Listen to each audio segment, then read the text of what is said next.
Okay, இதெல்லாம் சஸ்பென்ஸாக அவங்க phone பண்ணி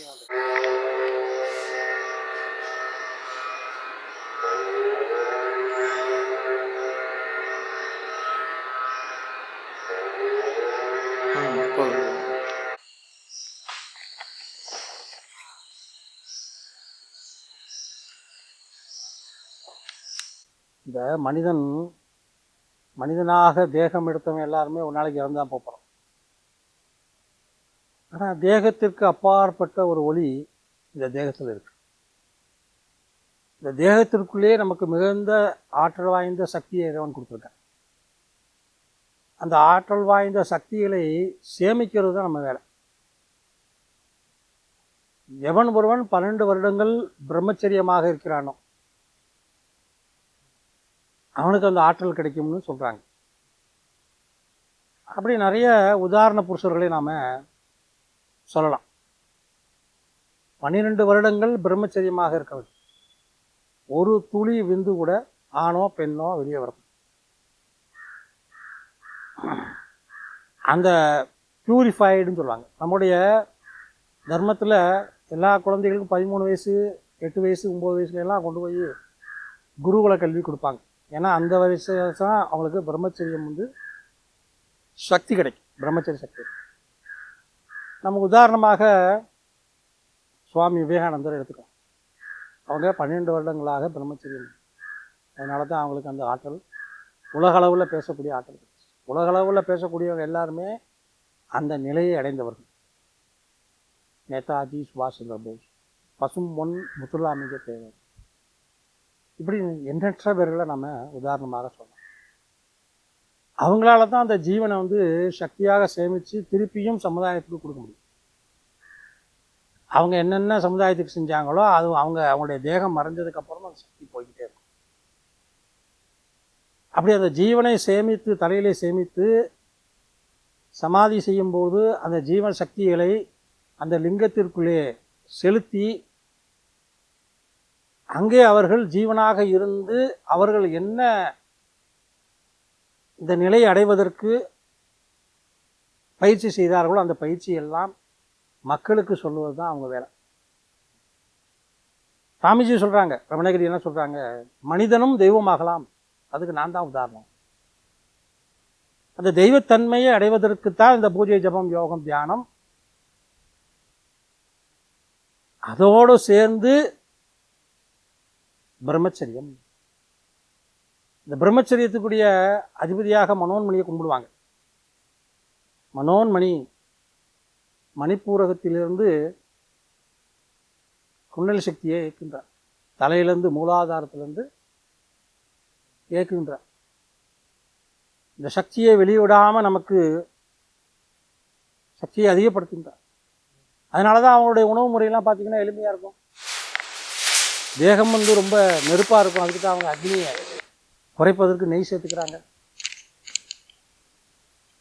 தினசரி 2 முறை குளிப்பதற்கு அதான் காரணம். நெகட்டிவ் தாட்ஸ் தகப்பனாரோட குழந்தையா இருக்கு வராமல் இருப்பதற்காக அவங்க காடுகளில் போய் உட்காந்துக்கிறாங்க. சாமிஜி அவர்கள் குழந்தையாக, சிறு குழந்தையாக தன்னுடைய தன்னை வைராக்கியத்தோடைய தாயோட சகோதரிகளோட பிரம்மச்சரியம் விரதம் இருந்து அவர்கள் அந்த தேகத்தை முடிப்பதற்கான நாட்களையும் கூறிவிடுவார்கள். இந்த தேதியில் இந்த நட்சத்திரத்தில் நான் மறைந்து விடுவேன். எத்தனை மகான்கள் சொல்லியிருக்காங்க. அப்பேற்பட்ட இடத்துல தான் இருக்கக்கூடிய சமாதிகள் தான் ஜீவசமாதி. ஒரு இடத்துல ஜீவசமாதி இருக்குது, ஒரு இடத்துல ஒரு பெரிய சித்தர் அடங்கியிருக்காருன்னா அந்த பகுதி பூரா ஆலயங்கள் உருவாகும், ஆசிரமங்கள் உருவாகும். அப்ளிகேஷன் எக்ஸ்டெண்ட் அவங்க இங்கே ஸ்டே பண்ணுறதுக்காக பணிகள் செய்யக்கூடிய அரசாங்க விஷயங்கள்லாம் உருவாகும். இதுதான் உண்மையான ஜீவசமாதியை நம்ம கண்டுபிடிக்கிறதுக்கான வழி. ஒன்று அன்னதானம் நடக்கும், இல்லை வஸ்திரதானம் நடக்கும், இல்லை அங்கே தங்கியிருப்பாங்க, இல்லை ஸ்கூல் காலேஜஸ் இருக்கும், சமுதாய பணி தான் நடந்துக்கிட்டே இருக்கும். ஜீவசமாதி இல்லாமல் எல்லா இடங்கள்லையும் நடக்குமா? நடக்காது. அது மாதிரி தான் நம்முடைய ரமணகிரி சுவாமிகளும் இங்கே ஜீவசமாதி அடைஞ்சிருக்காங்க 34 வயசில். அவர் சொன்னது ஸ்பிரிச்சுவல் லேர்னிங் சென்டர் இந்த இடம், அதற்கான பயிற்சி கூடமாக தான் இருக்குது. இங்கே நிறைய பேர் பயிற்சி எடுத்துகிட்டு இருக்காங்க. அதில் ஆன்மீக வாழ்க்கை ரமணகிரி ஆசிரமத்தினுடைய அன்னதான கூடம் இது. லௌகிக வாழ்க்கையில் வேண்டிய இங்கே வரக்கூடிய நண்பர்களுக்கு கேட்குறாங்களா, அது முக்கிய தினங்களில் இது ரெண்டுமே அன்னதானம் இங்கே தான். என்னைக்கு இருந்தாலும் நாம் டுவர்ட்ஸ் பெர்ஃபெக்ட்னஸ் முழுமையை நோக்கி பயணிக்க தான் போகிறோம். அதற்காக இந்த பயிற்சியும் நம்ம தொடர்ந்து செய்யணும்னு உங்களை எல்லாரையும் அன்போடு கேட்டுக்கொள்கின்றேன். ரமணகிரி சுவாமிகளுடைய ஆசீர்வாதம் என்றும் உங்களுக்கு கிட்டும். இங்கே அவசியம் அனைவரும் வந்து தரிசனம் செய்துவிட்டு போக வேண்டும், பயிற்சி எடுத்துக்கொள்ள வேண்டும் என்று உங்களை அன்போடு கேட்டுக்கொள்கிறேன். அறிவோம். சுவாமி அவர்கள் திருவண்ணாமலைக்கு செல்ல வேண்டும், பகவான் ரமணர் அவர்களை தரிசிக்க வேண்டும் என்று அவருடன் பயணித்த அன்பர் வேண்டுகோளுக்கு எனக்கு சாமி அவர்கள் திருவண்ணாமலையிலே இறங்குகிறார். சுவாமிஜி அவர்கள் சன்னியாச தீட்சை வாங்கும்போது ஏற்பட்ட அனுபவத்தை ஒன்றையும் இதனிடையே நான் சொல்ல கடமைப்பட்டிருக்கின்றேன். சன்னியாச தீட்சை வாங்கும்போது அங்கே காசியிலே ஏற்பட்ட அனுபவத்தை, அவருக்கு ஏற்பட்ட அந்த வைராக்கியம் எப்படி கிடைச்சது என்பதையும் நான் இங்கே சொல்ல கடமைப்பட்டிருக்கின்றேன். இந்த வைராக்கியம் விஷயம் சம்பந்தமாக நான் சொல்லிவிட்டு திருவண்ணாமலை பற்றிய ஒரு பகவான் ரமணரை தரிசித்த விஷயத்தை சொல்லும்போது நல்ல அற்புதமாக இருக்கும் என்று நான் கருதுகின்றேன். சன்னியாசம் பெற்றது பிறகு முதல் நாள் அவர் பிக்ஷைக்கு செல்கின்றார். ஏன்னா சன்னியாசம் மரபு பிக்ஷை எடுத்து வாழும். அப்படி முதல் நாள் பிக்ஷைக்கு செல்லும் போது அவருக்கு எதுவும் கிடைக்கவில்லை. அதனால் அன்று முழுவதும் அன்னை பராசக்தியை அவர் மனசிலே வைத்து, ஏன்னா ஸ்ரீசக்கர பூஜை மகாமேரு பூஜை அவங்களுடைய தினசரி வாழ்க்கையிலே மனோன்மணி அம்மா விநாயகர் இதுதான் தினசரி வாழ்க்கையிலே அவங்க பூஜித்த விக்கிரகங்கள். விநாயகர், மனோன்மணி, ஸ்ரீசக்கரம், மகாமேரு இதுதான் அவங்க வழிபட்டது.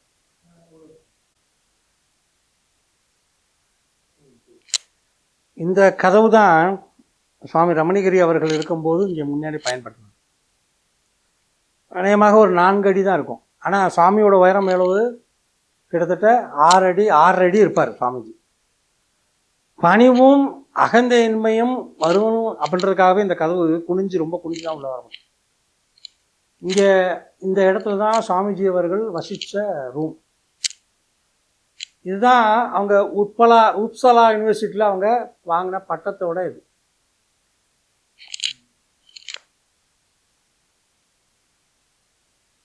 அது பக்கத்தில் இருக்க ஃபோட்டோ சாமி தங்கியிருந்த ரூமோட அறையோட அளவே இவ்வளோ தான். அந்த கிழக்கு பகுதியில் அந்த ஓரத்தில் அவங்க சமையல் கூட வச்சுருந்தாங்க. இந்த இடத்துல தான் அவங்க உட்காந்து தபஸ் பண்ணுவாங்க. இந்த ஒரு கதவு மட்டும்தான் சாமிஜி இருக்கும். இந்த ஜன்னல்லாம் அவருக்கு இல்லை வாழ்ந்த காலங்களில் இருந்த ஜன்னல் தான்.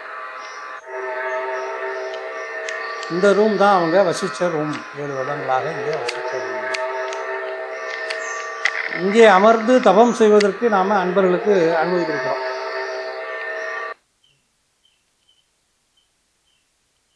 இதுதான் சாமி வசித்த ரூம். இது மாத்திரம்தான் இருந்துச்சு. மிச்ச ஆசிரமத்தை சுற்றி உள்ள மரங்கள்லாம் எதுவுமே கிடையாது. இந்த அறை மாத்திரம்தான் இருந்தது. சாமி வசித்த அறைக்கு எதிர்ப்புறம் இந்த இடத்துல தான் அவங்க தபஸ் பண்ணுவாங்க. தபஸ் பண்ணும்போது அதிகாலையில் 3 மணிக்கு உட்காந்து தபஸ் பண்ணும்போது இந்த பகுதி எப்படி இருக்கும் அப்படின்னு கேட்டிங்கன்னா, ஓர் உயிர்லேருந்து பல்வுயிர் அறிவு உள்ள இங்கே உள்ள ஜீவராசிகள் இருக்குல்ல, பூரானாக இருக்கலாம், பாம்பாக இருக்கலாம், இந்த புல்லுவாக இருக்கலாம், இல்லை புல்லாக இருக்கலாம், இல்லை மரமாக இருக்கலாம். சாமிஜியோடைய குண்டலினி சக்தி மேலே வரும்போது அதுகளுடைய குண்டலினி சக்தியும் இந்த இடத்துல ரைஸ் ஆகுமா மேலே. ஒரு புல் காலையில் அதிகாலையில் 3 மணிக்கு படுத்து கிடக்கிற புல் கூட அதனுடைய குண்டல சக்தி சாமியோட இயற்கையோடு ஒன்றி இந்த காஸ்மாஸோடு ஒன்றி இருப்பதன் விளைவாக இங்கே உள்ள எல்லா ஜீவராசிகளும் எந்திரிச்சு நிற்கும். அதில் நாகப்பாம்பெல்லாம் எடுத்து படம் எடுத்து ஆடிக்கிட்டே இருக்கும்.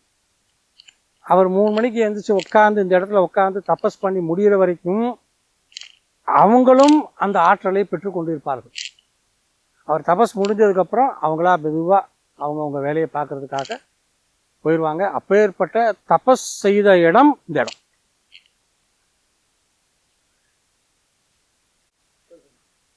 இந்த அரச மரம் தான் சாமி அவர்களுடைய இந்த இடத்துக்கு நடந்து வரும்போது பகவானுடைய பாதம் தெரிஞ்ச இடம் இந்த இடம். இந்த இடத்துக்கு வந்தவன தான் சாமிஜிக்கு இந்த இடத்த வாங்கணுன்ற இன்ஸ்பிரேஷனை பகவான் அவங்க கொடுக்குறாங்க. இந்த இடத்துல தான் ரமண மகர்ஷியுடைய பகவானுடைய பாதம் இந்த இடத்துல தான் தெரிஞ்ச இடம். அதனால தான் நம்ம இந்த இடத்த நம்ம இன்றைக்கும் போற்றி வணங்குகிறோம். இந்த இங்கே இடத்துல வந்து உட்காந்து சாமிஜிக்கு கண்ணில் விஷன் பகவானுடைய பாதம் தெரிஞ்சனால தான் இந்த இடத்த நம்ம இங்கே ஆசிரமத்தில் வாங்கினாங்க.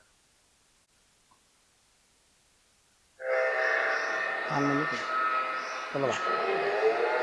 இந்த குடில்கள் எல்லாம் தியானிப்பதற்கும் வந்து தங்குவதற்கும் அன்பர்களுக்காக ஏற்படுத்தப்பட்டது. சின்ன சின்ன குடில் இருக்குது. அதில் இருவர் வந்து அமர்ந்து தியானம் செய்யலாம், இரவு படுத்து தூங்கலாம். அதுக்கான ஆசிரமத்துக்கு 20 வருஷமா 30 வருஷமா வந்துக்கிட்டு இருக்கேன். எல்லா பக்தர்களையும் மாதிரி இப்போ ஒரு 4 வருஷமா இங்கே தான் இருந்து சேவை பண்ணிக்கிட்டு இருக்கேன். இங்கே மாதம் மாதம் விளக்கு பூஜை நடத்துகிறோம். நான் நிலக்கோட்டையிலேருந்து வருவாங்க அவங்க. அப்புறம் அன்னதானமும் நாங்கள் தான் செய்கிறோம். வேறு யாரையும் வேலைக்கு ஆள் போடுறதில்ல. 2வது நிறையா சேவைகள் செய்கிறாங்க கோவிலில். நாங்கள் பெண்கள் எங்களால் முடிஞ்ச அளவுக்கு கோவிலுக்கு பணி செஞ்சு கொடுக்குறோம். சமையல் நாங்களே அன்னாடம் செஞ்சுக்கிறோம். ஆட்கள் அதிகமாக வந்து அதுக்கு தக்கன நாங்களே சேர்த்து செஞ்சு கொடுத்துட்றோம். ரொம்ப விசேஷமான ஆட்கள் வரும்போது மட்டும் ஆள் போடுவாங்க சமையலுக்கு. விளக்கு பூஜை மாதம் மாதம் வந்து பரிசு பொருள் நிறையா கொடுக்குறோம்.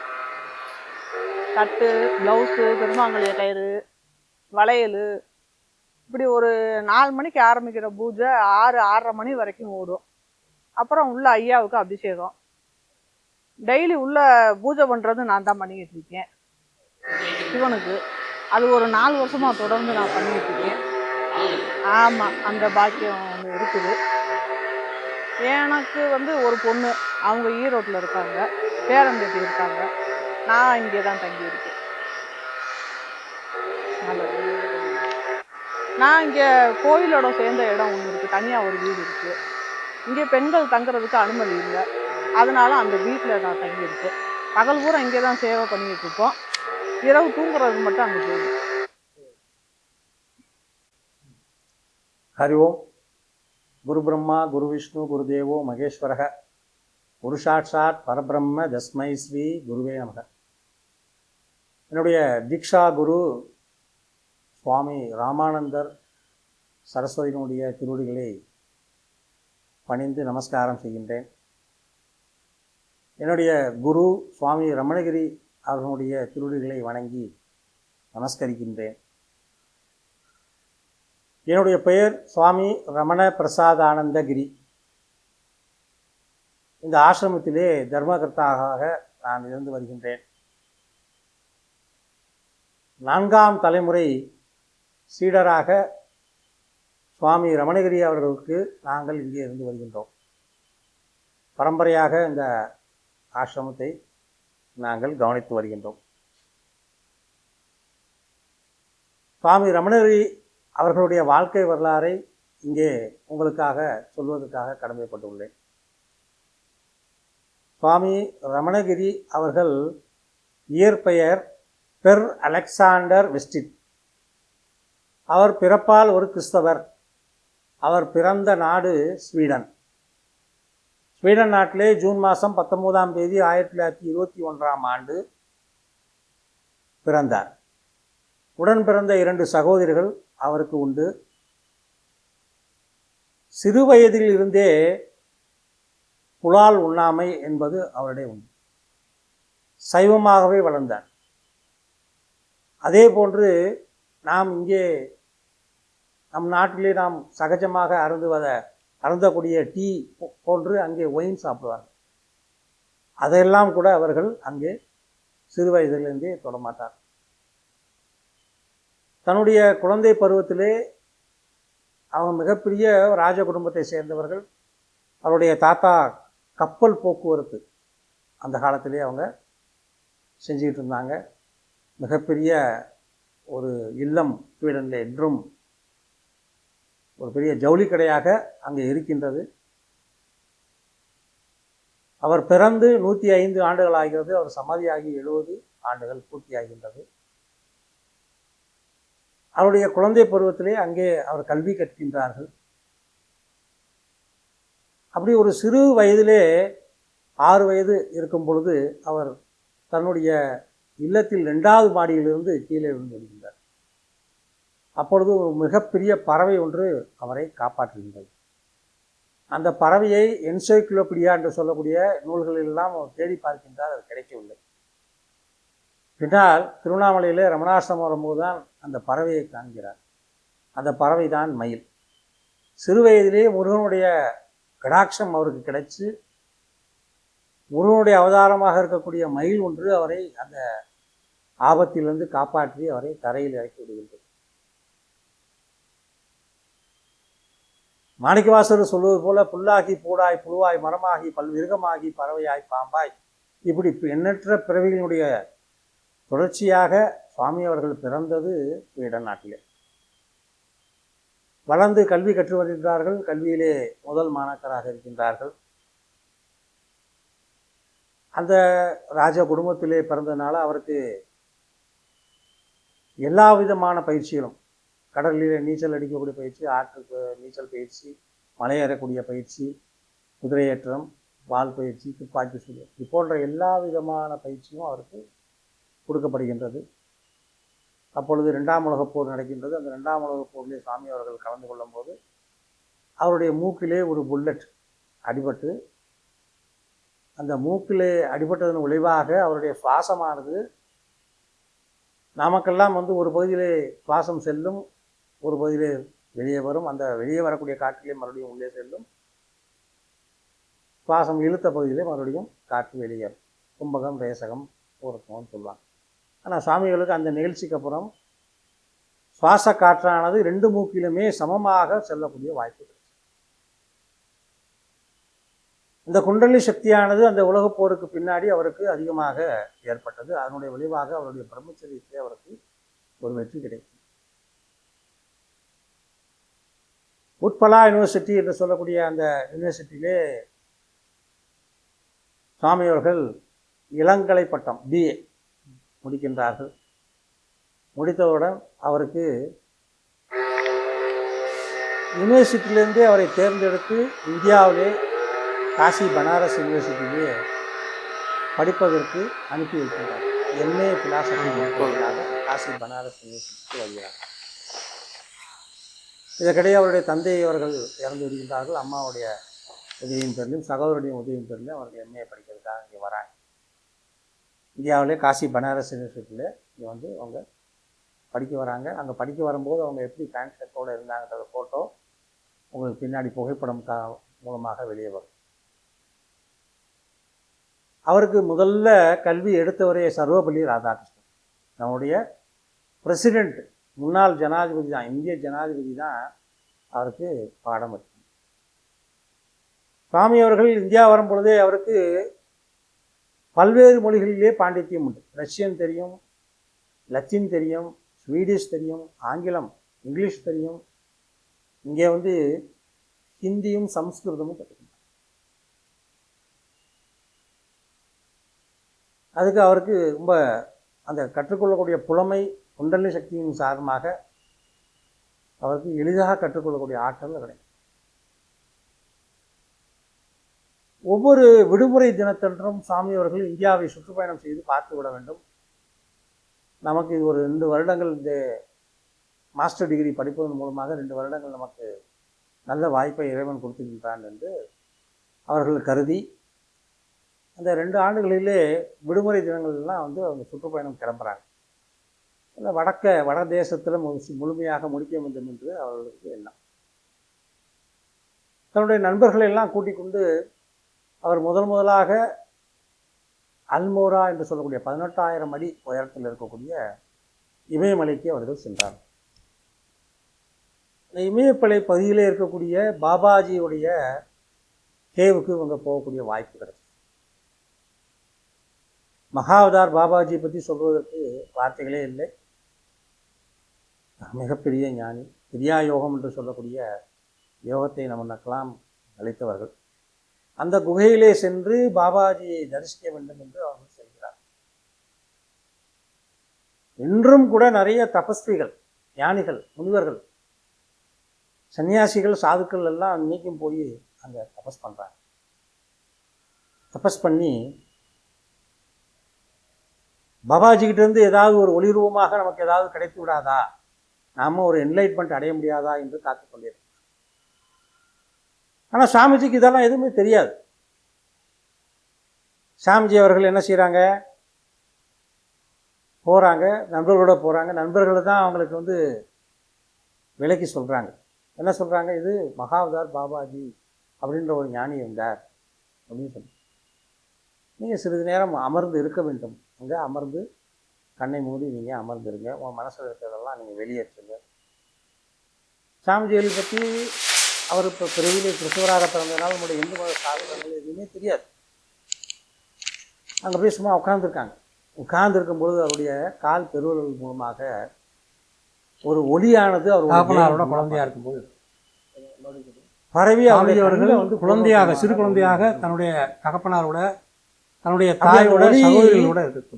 கண்ணில் பரவி முழுவதுமாக பரவி நிற்கும்போது சாமி அவர்கள் என்ன கூறுகின்றார்கள் என்றால், நான் இந்த யூனிவர்ஸில், இந்த பிரபஞ்சத்தில், இந்த காஸ்மாஸில் நான் முழுவதுமாக கரைந்து விடுகின்றேன். நான் இருப்பதை உணர்கின்றேன், ஆனால் நான் இல்லை.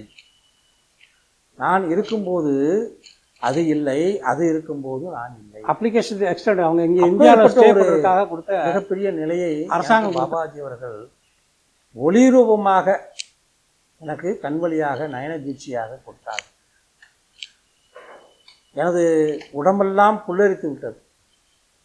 என்னை இழக்கக்கூடிய, இந்த தேகத்தை இழக்கக்கூடிய ஒரு சம்பவம் அங்கே நடைபெற்றது. நான் இந்த தேகத்தை இழந்தாலும் நான் இருக்கின்றேன் என்றதை உணர்த்தக்கூடிய ஒரு சம்பவத்தை அன்று நான் கண்டேன் அப்படின்னு சொல்லி அந்த அனுபவத்தை நிறையா சொல்கிறாங்க. பாபாஜிக்கு அவங்க கற்றுக்கிட்ட விஷயங்களை, கிடைச்ச விஷயங்களை. இப்போ அந்த அனுபவத்தின் வாயிலாக அவங்களுக்கு என்ன உணர்வு? ரமணகிரி ஆசிரமத்தினுடைய அன்னதான கூடம் இது. நம்மளுடைய சாஸ்திரம் வரக்கூடிய சாஸ்திரத்தில் ஏதோ தினங்களில் அன்னதானம் இங்கே தான் எங்கும் கிடைக்காத ஒரு பொக்கிஷம் ஒன்று இங்கே இருக்குது. அதை நாம் கற்றுக்கொள்ள வேண்டும் என்ற முதல் உந்துதல் கொடுத்த ஒரு குருநாதர் யாருன்னா, முதல் குரு கிரியா யோகம் மூலமாக, நயன தீட்சை மூலமாக, கண்வழி தீட்சை மூலமாக, ஒளிரூபமாக கிடைத்த முதல் குரு பாபாஜி, மகாவதார் பாபாஜி தான். சாமிஜியை, ரமணகிரி சாமிஜியை இந்து மதத்திற்கு உள்ளே அழைத்து வந்த முதல் குருவாக நாம் பார்க்கிறோம். அப்போ அவங்களுக்கு ஒரு ஆர்வம் வருகிறது. அப்போ நம்ம இந்து மதத்தினுடைய உள்ளக்க விஷயங்களை நாம் கற்றுக்கொள்ள வேண்டும் என்று கற்றுக்கொள்ள ஆரம்பிக்கின்றார். அவர்கள் கற்றுக்கொள்ள ஆரம்பித்ததே முதல்ல பூஜை தான். தினசரி பூஜை செய்வதற்கு வேண்டும். அவர்கள் இருந்த இடமும் மகாட்சேத்திரம், காசி என்று சொல்லக்கூடிய மகாட்சேத்திரம். காசியோட வாழ்க்கை, அந்த காசியோட நகரத்தோட அந்த வரலாறுலாம் எத்தனையோ நூற்றாண்டுகளாக இருந்து கொண்டிருக்கிறது. சத்தியத்தினோட பூமி அது. ஹரிச்சந்திர மகாராஜா பொய் சொல்ல மாட்டேன்னு விஸ்வாமித்திரர்கிட்ட சொல்லி கடைசி வரைக்கும் பொய்யே சொல்லாமல் சிவபெருமான், காலபைரவர் எல்லாம் காட்சி கொடுத்த சத்திய பூமி அது. அப்பேற்பட்ட பூமியிலே அவருக்கு என்ன சாஸ்திர சம்பிரதாயம் பற்றி தெரிந்து கொள்வதற்கு ஆட்களாக கிடைக்க மாட்டார். அவர் கற்றுக்கொள்கிறார், பூஜை கற்றுக்கொள்கிறார், ஜபம் மந்திரம் கற்றுக்கொள்கிறார், நமசிவாய மந்திரம் சொல்றார். இது ஒரு பக்கம் நடந்து கொண்டே இருக்கின்றது. மறுபடியும் அவர் விடுமுறை வருகின்றது. விடுமுறையிலே அவர் கல்கத்தா பக்கம் செல்ல வேண்டும் என்று விரும்புகின்றார். கல்கத்தா பகுதியில் இருக்கக்கூடிய எல்லா ஆசிரமங்களும் செல்கின்றார். அப்பொழுது அங்கே சிவசங்கரி மாதாஜி அப்படின்ற அம்மாவுடைய ஆசிரமத்தை அவர் சிவசங்கரி மாதாஜியோடைய குருநாதர் மதுரையில் இருக்கக்கூடிய குழந்தையானந்தர். குழந்தையானந்தர் மிகப்பெரிய ஒரு ஞானி. அவருடைய சிஷ்யாக தான் சிவசங்கரி மாதாஜி. அவங்க யார் அப்படின்னா ராஜயோகம் கற்றுக் கொடுப்பதிலே அவங்க மிகப்பெரிய ஒரு ஞானியாக, சிவனோட அம்சமாக, பராசக்தியோட அம்சமாக கூறுவார்கள் அவர்கள். அவங்க ஆசிரமத்தில் சுவாமிஜி ராஜயோகம் கற்றுக்கொள்கிறார். இந்த குண்டலினி சக்தியுடைய சக்தி என்ன, பிரம்மச்சரியத்தினுடைய சக்தி என்ன, இந்த சுவாச காற்றை எப்படி நம்ம உள்ளே செலுத்த வேண்டும், அந்த சுவாச காற்று மூலமாக குண்டலினி சக்தியை எப்படி மேலே எழுப்ப வேண்டும், அந்த சக்தியின் மூலமாக கிடைக்கக்கூடிய சித்திகளை எல்லாம் எப்படி வெல்ல வேண்டும் போன்ற விஷயங்கள் எல்லாம் சிவசங்கரி மாதாஜி அவர்கள்.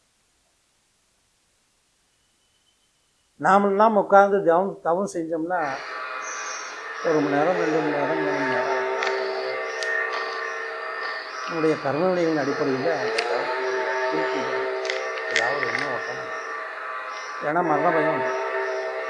ஆனால் சுவாமிஜி அவர்கள் ராஜயோகம் கற்றுக்கொண்டு தபஸ் செய்யும்போது இதெல்லாம் அடிபட்டு போகுது. முழுமையாக அந்த குண்டலினி சக்தி அவருடைய சிரசிலே மேலே வருகின்றது. முழு விந்து சக்தியும் அவருடைய சிரசிலே மேலே வருகின்றது. அளவற்ற ஆற்றல் அவருடைய உடம்புலே வந்து வருகின்றார். 100% சக்சஸ் அப்படின்னு சொல்லக்கூடிய அளவுக்கு முழுமையான ராஜயோகத்தை அவர்கள் அடைந்தார். அதுக்கான படங்கள்லாம் உங்களுக்கு பின்னாடி நம்ம சேனலில் காமிப்பாங்க. அவங்களுடைய அந்த பொசிஷன் சொல்லுவாங்கல்ல, ராஜயோகத்தில் உட்காந்து நிமிர்ந்த நிலையில் கண்ணை மூடி பத்மாசனம் போட்டு சின்முத்திரை வச்சு உட்காந்து தபஸ் பண்ணக்கூடிய அந்த படத்தை பார்த்தீங்கனாலே தெரியும் அவர் எப்பேற்பட்ட ஒரு மிகப்பெரிய ஒரு யாஜகி என்பது. அப்போ 2வதாக ஒரு குரு, எப்படி முதல்ல வந்து கிரியா யோகம் என்று சொல்லக்கூடிய யோகத்திற்கு குருவாக மகாவதார் பாபாஜி, இந்த தேகத்தை ஒளிரூபமாக மாற்றுவதற்கு, இந்த தேகத்தை இந்த பிரபஞ்சத்திலே நம்ம ஒளிரூபமாக கரைப்பதற்கு கிரியாயோகம் பயன்படும் என்பதை 2வது குருவாக ராஜயோகத்திலே சிவசங்கரி மாதாஜி. முதல் யோகம் கிரியாயோகம், 2வது யோகம் ராஜயோகம். நமக்கெல்லாம் குருமார்கள் கிடைப்பதற்கு ரொம்ப அரிதாக. சாமிஜிக்கு 21 வயசுலேயே இங்கே வந்தோடனே 2 குருமார்கள் கிடைக்கும்.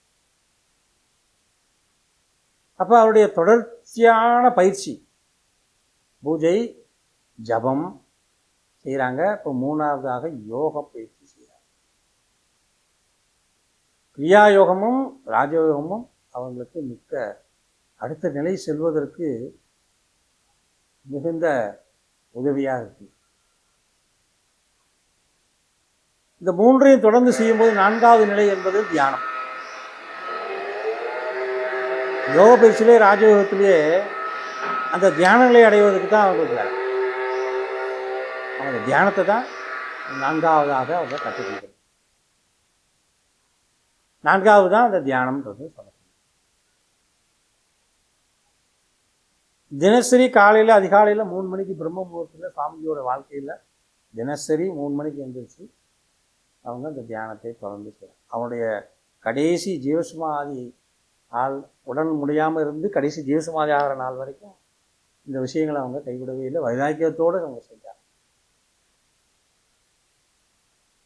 அப்போ சுவாமிஜியுடைய வாழ்க்கையில் காசியில் அவங்களுக்கு என்ன கிடைக்குது? கிரியாயோகம் மூலமாக மகாவதார் பாபாஜியோட அருள் கிடைக்குது. சிவசங்கரி மாதாஜி மூலமாக ராஜயோக அருள் கிடைக்குது. 3வதாக தியானம், 4வதாக தியானம் முழுமையாக தன்னை தயார்படுத்திக் கொள்கின்றார். ஹூ ஆம் ஐ, நான் யார் என்பதை அவர் முழுமையாக தெரிந்து கொள்ள வேண்டும் என்ற ஆராய்ச்சியில் அவருடைய மனம் செல்ல ஆரம்பிக்கும். அப்ப இதற்கு எது நமக்கு நல்ல விஷயத்தை கொடுக்கும் என்பதற்காக அவங்க 3வது ஒரு யோகத்தை அவங்க அடைவதற்கு முயற்சி எடுக்கிறாங்க. இந்த முயற்சி தான் சன்னியாச யோகம். சந்நியாசம் முழுமையாக பெற்றுவிட வேண்டும். இங்கே இந்தியா முழுவதும், பாரதம் முழுவதும் நம் சுற்றுப்பயணம் செல்ல வேண்டும் என்ற முடிவு எடுக்கிறாங்க. முடிவெடுத்து ஜூனா அக்கடா என்று சொல்லக்கூடிய அக்கடாவில் அவங்க ஆதிசங்கரர் பரம்பரையில் வரக்கூடிய தசநாமின்னு சொல்லுவாங்க. 10 விதமான பட்டங்கள் ஆதிசங்கரன் நமக்கு சொல்லியிருக்கார் சன்னியாசிகளுக்கு. கிரி பட்டம், புரி பட்டம், வனப்பட்டம், சரஸ்வதி பட்டம், ஆனந்த பட்டம், இப்படி நிறைய பட்டங்கள் இருக்கு. 10 விதமான சன்னியாசங்கள். மலை சார்ந்த இடம், கடல் சார்ந்த இடம், ஆறு சார்ந்த இடம், நதி சார்ந்த இடம், இதெல்லாம் சார்ந்த இடங்களுக்கு தகுந்த மாதிரியான பட்டங்கள் கொடுப்பாங்க. கிரி என்றால் மலை. சுவாமி ரமணகிரி அப்படின்னா மலை அடிவாரத்தில் அவருடைய ஆசிரமம் இருக்கு. என்னுடைய பேர் சுவாமி ரமண பிரசாதானந்த கிரி அப்படின்னா அந்த மலை சார்ந்த இடத்துல ஆசிரமத்தில் நான். வனம்னு சொன்னால் வனத்தில் இருப்பாங்க. சரஸ்வதி பட்டம்னா வகுப்பு எடுப்பாங்க. இப்பேற்பட்ட அந்த தசநாமியிலே ஒரு கிரிபாபா என்று சொல்லக்கூடிய பாபா அவர்கிட்ட அவங்க துறவு எடுக்கிறாங்க. துறவு எடுக்கும்போது அவருக்கு பேர் என்னன்னா அனுமன் கிரி. அவருடைய குருநாதர் வச்ச பேர் அனுமன் கிரி. எதனுடைய பாரம்பரியத்தில் எடுக்கிறாங்க? சங்கராச்சாரியார் ஆதிசங்கரருடைய பரம்பரையில் எடுக்கிறாங்க. இன்னைக்கும் ஜூனா அக்கடாவில் நிறைய துறவு கொடுக்குறாங்க. கும்பமேளாவில் கூட கடந்த மாதம் பார்த்தீங்கன்னா நிறைய ஜூனா அக்கடாவில் நிறைய பேருக்கு துறவு மகா சிவராத்திரி அப்போ கிடைக்கும். இதன் மூலமாக பூஜை, ஜபம், யோகம், தியானம் இந்த 4 நிலை அடைந்து கிரியாயோகம், ராஜயோகம், சந்நியாச யோகமும் அடைகிறார். 3 விதமான யோகத்தையும் அவங்க அடைகிறார்கள். அப்ப இந்த தொடர்ச்சியான பூஜை, ஜபம், யோகம், தியானம் இந்த பயிற்சியில அவங்களுக்கு தியானத்தில் நிறைய சந்தேகங்கள் வரும். அந்த சந்தேகங்கள் எல்லாம் நிவர்த்தி செய்ய வேண்டும். அதற்கு ஒரு குரு. அப்போ அவங்களுடைய மனம் வட தேசத்திலிருந்து தெற்கு தேசம், தென்பகுதியை நோக்கி அவங்களுக்கு மனசு பயணிக்க பயன்படும். உத்தரவு. அன்னைக்கு தென்னிந்தியாவில் இருக்கக்கூடிய 2 பெரிய மகான்கள் யாருன்னா பகவான் ரமண மகரிஷி, இன்னொருத்தர் ஸ்ரீ அரவிந்தோ மகரிஷி. அரவிந்த் மகரிஷியுடைய வாழ்க்கை வரலாறுலாம் நீங்கள் படித்து பார்க்கணும். அவங்க ஆக்ஸ்போர்ட் யூனிவர்சிட்டியில் ப்ரொஃபஸராக பணியாற்றுறவங்க. நம்ம தேசத்துக்காக, சுதந்திரத்துக்காக பணியாற்றினவங்க. சுவாமிஜிக்கு, ரமணகிரி அவர்களுக்கும் விவேகானந்த ஒரு இன்ஸ்பிரேஷன். அவருடைய இதில் ராஜயோகம்னா இன்ஸ்பிரேஷன். விவேகானந்தருடைய சிஷ்யர் தான் அரவிந்த் மகரிஷி. நல்ல ஆங்கில புலமை உள்ளவங்க. ரொம்ப அற்புதமான விஷயங்கள்லாம் அந்த தேசத்துக்காக கொடுத்துருக்காங்க, மக்களுக்காக கொடுத்துருக்காங்க. அவரை சந்திக்கணுன்ற எண்ணத்தில் அவங்க கிளம்பி வட இந்தியாவிலிருந்து தென்னிந்தியா நோக்கி பயணம் வராங்க. சென்னையில் பட்டினத்தா ராஜ் சமாதி அங்கே என்னென்ன இருக்கோ அவங்க நண்பர்கள் மூலமாக நிறைய ஜீவ சமாதி கோயில்களுக்கெல்லாம் தரிசனம் செய்கிறாங்க. இப்போ ட்ரெயின் ஏறி பாண்டிச்சேரி போவதற்காக ட்ரெயினில் வரும்போது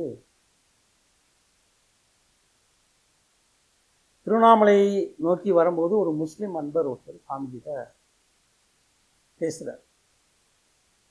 நமக்கெல்லாம் ஒரு வெள்ளைக்கார சுவாமிஜி, ஒரு சன்னியாசி அப்படின்னா எல்லாருக்கும் ஒரு உந்துதல் இருக்கும். அவரோட பேசணும், அவரோட சேர்ந்து நம்ம ஒரு ஃபோட்டோ எடுத்துக்கணும், அவருக்கு நமக்கு தெரிஞ்ச விஷயங்கள்லாம் சொல்லணுன்ற ஒரு உந்துதல். அது போட்டு தான் சாமிஜி வரும்போதும், ஏன்னா அந்த அன்பின் சொரூபம். சாமினாலே, சுவாமி ரமணகிரி என்றாலே அன்பின் சொரூபம் தான். அந்த அன்பினோட சொரூபத்தில் எல்லாருமே ஆட்பட்டுருவோம். அப்படி தான் அவர் பேசுகிறார். பேசும்போது சொல்கிறாரு, சாமிஜி நீங்கள் திருவண்ணாமலை என்ற ஒரு திவ்ய தேசம், க்ஷேத்திரம் இருக்குது. திருவண்ணாமலை என்று சொல்லக்கூடிய திவ்ய க்ஷேத்திரம் இருக்குது. இந்த க்ஷேத்திரத்தை நீங்கள் கண்டிப்பாக பார்க்க வேண்டும்.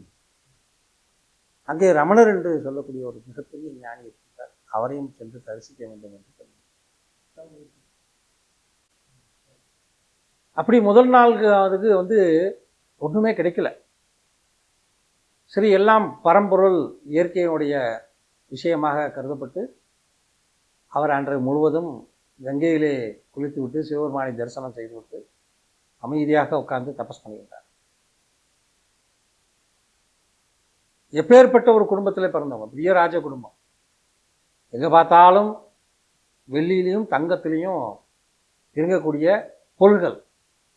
அப்பேற்பட்ட குடும்பத்தில் பிறந்த ஒரு மகா புருஷருக்கு சன்னியாச மரபுபடி அவருக்கு தீட்சை கொடுத்ததுக்கு பின்னாடி அவர் பிக்ஷைக்கு செல்லும்போது எதுவும் கிடைக்கல. 2வது நாள் பிக்ஷைக்கு போகிறார். அப்போ ஒரு அழுகிய பழம் கிடைக்குது அவருக்கு. அந்த அழுகிய பகுதியை தூக்கி போட்டுட்டு மீதி உள்ளதை இறைவனுக்கு நன்றி சொல்லி அதை சாப்பிட்டுட்டு வழக்கம் போல் அவர் செய்யக்கூடிய விஷயம். 3வது நாள் வருகின்றது. அவர் காசியில் போய் இறைவனை வழிபட்டு விட்டு வெளியே வரும்போது காசி அரண்மனையிலேருந்து ஒருத்தர் ஓடி வர்றார். சாமிஜி, நீங்கள் வெளிநாட்டவர் சேர்ந்தவர் போன்ற இருக்கீங்க, நீங்கள் துறவு வாங்கியிருக்கீங்க போல இருக்கு.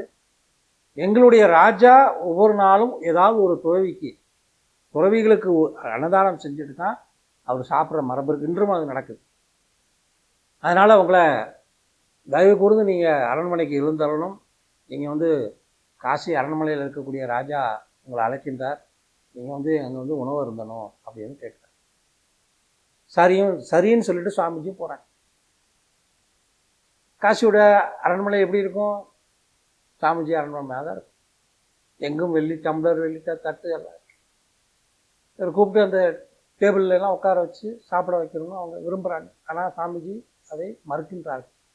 தரையில் அமர்ந்து ஒரு எளிய சன்னியாசி பிக்ஷா பாத்திரத்தில் எப்படி வாங்கி சாப்பிட வேண்டுமோ அப்படி தான் நாங்கள் சாப்பிடுவோம்.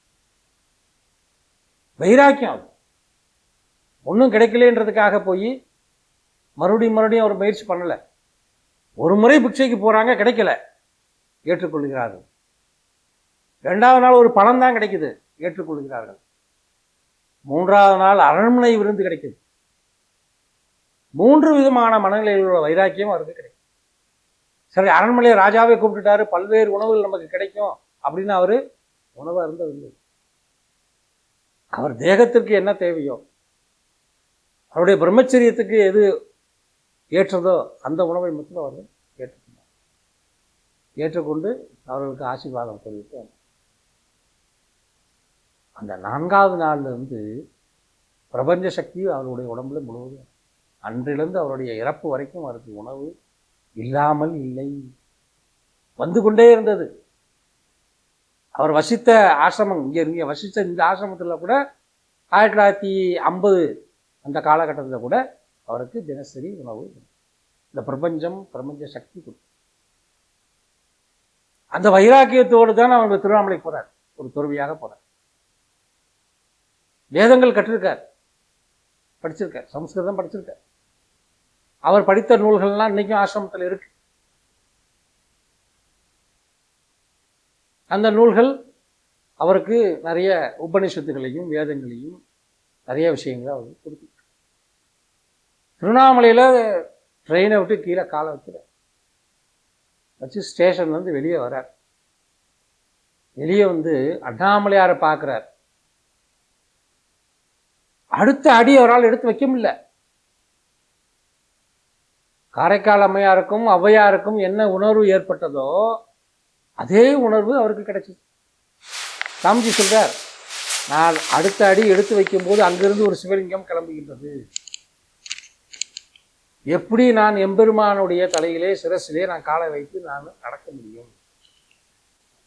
பார்த்தாலும் சிவலிங்கங்கள். சாமியாரே குழந்தையாக, சிறு குழந்தையாக தன்னுடைய தகப்பனாரோட, எனக்கு தன்னுடைய தாயோட, சகோதரிகளோட இருக்கு. இதனால் அடுத்த மூவ் பண்ண முடியலன்னா மயங்கி கீழே விழுந்துட்டார்.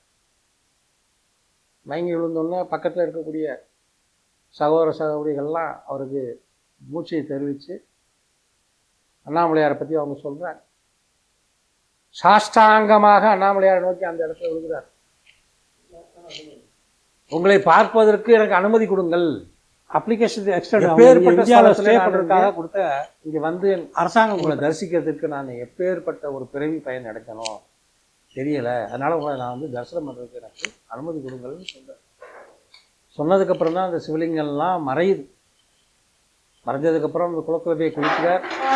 அண்ணாமலையார் தரிசனம் பண்ணுறதுக்காக போகிறார்.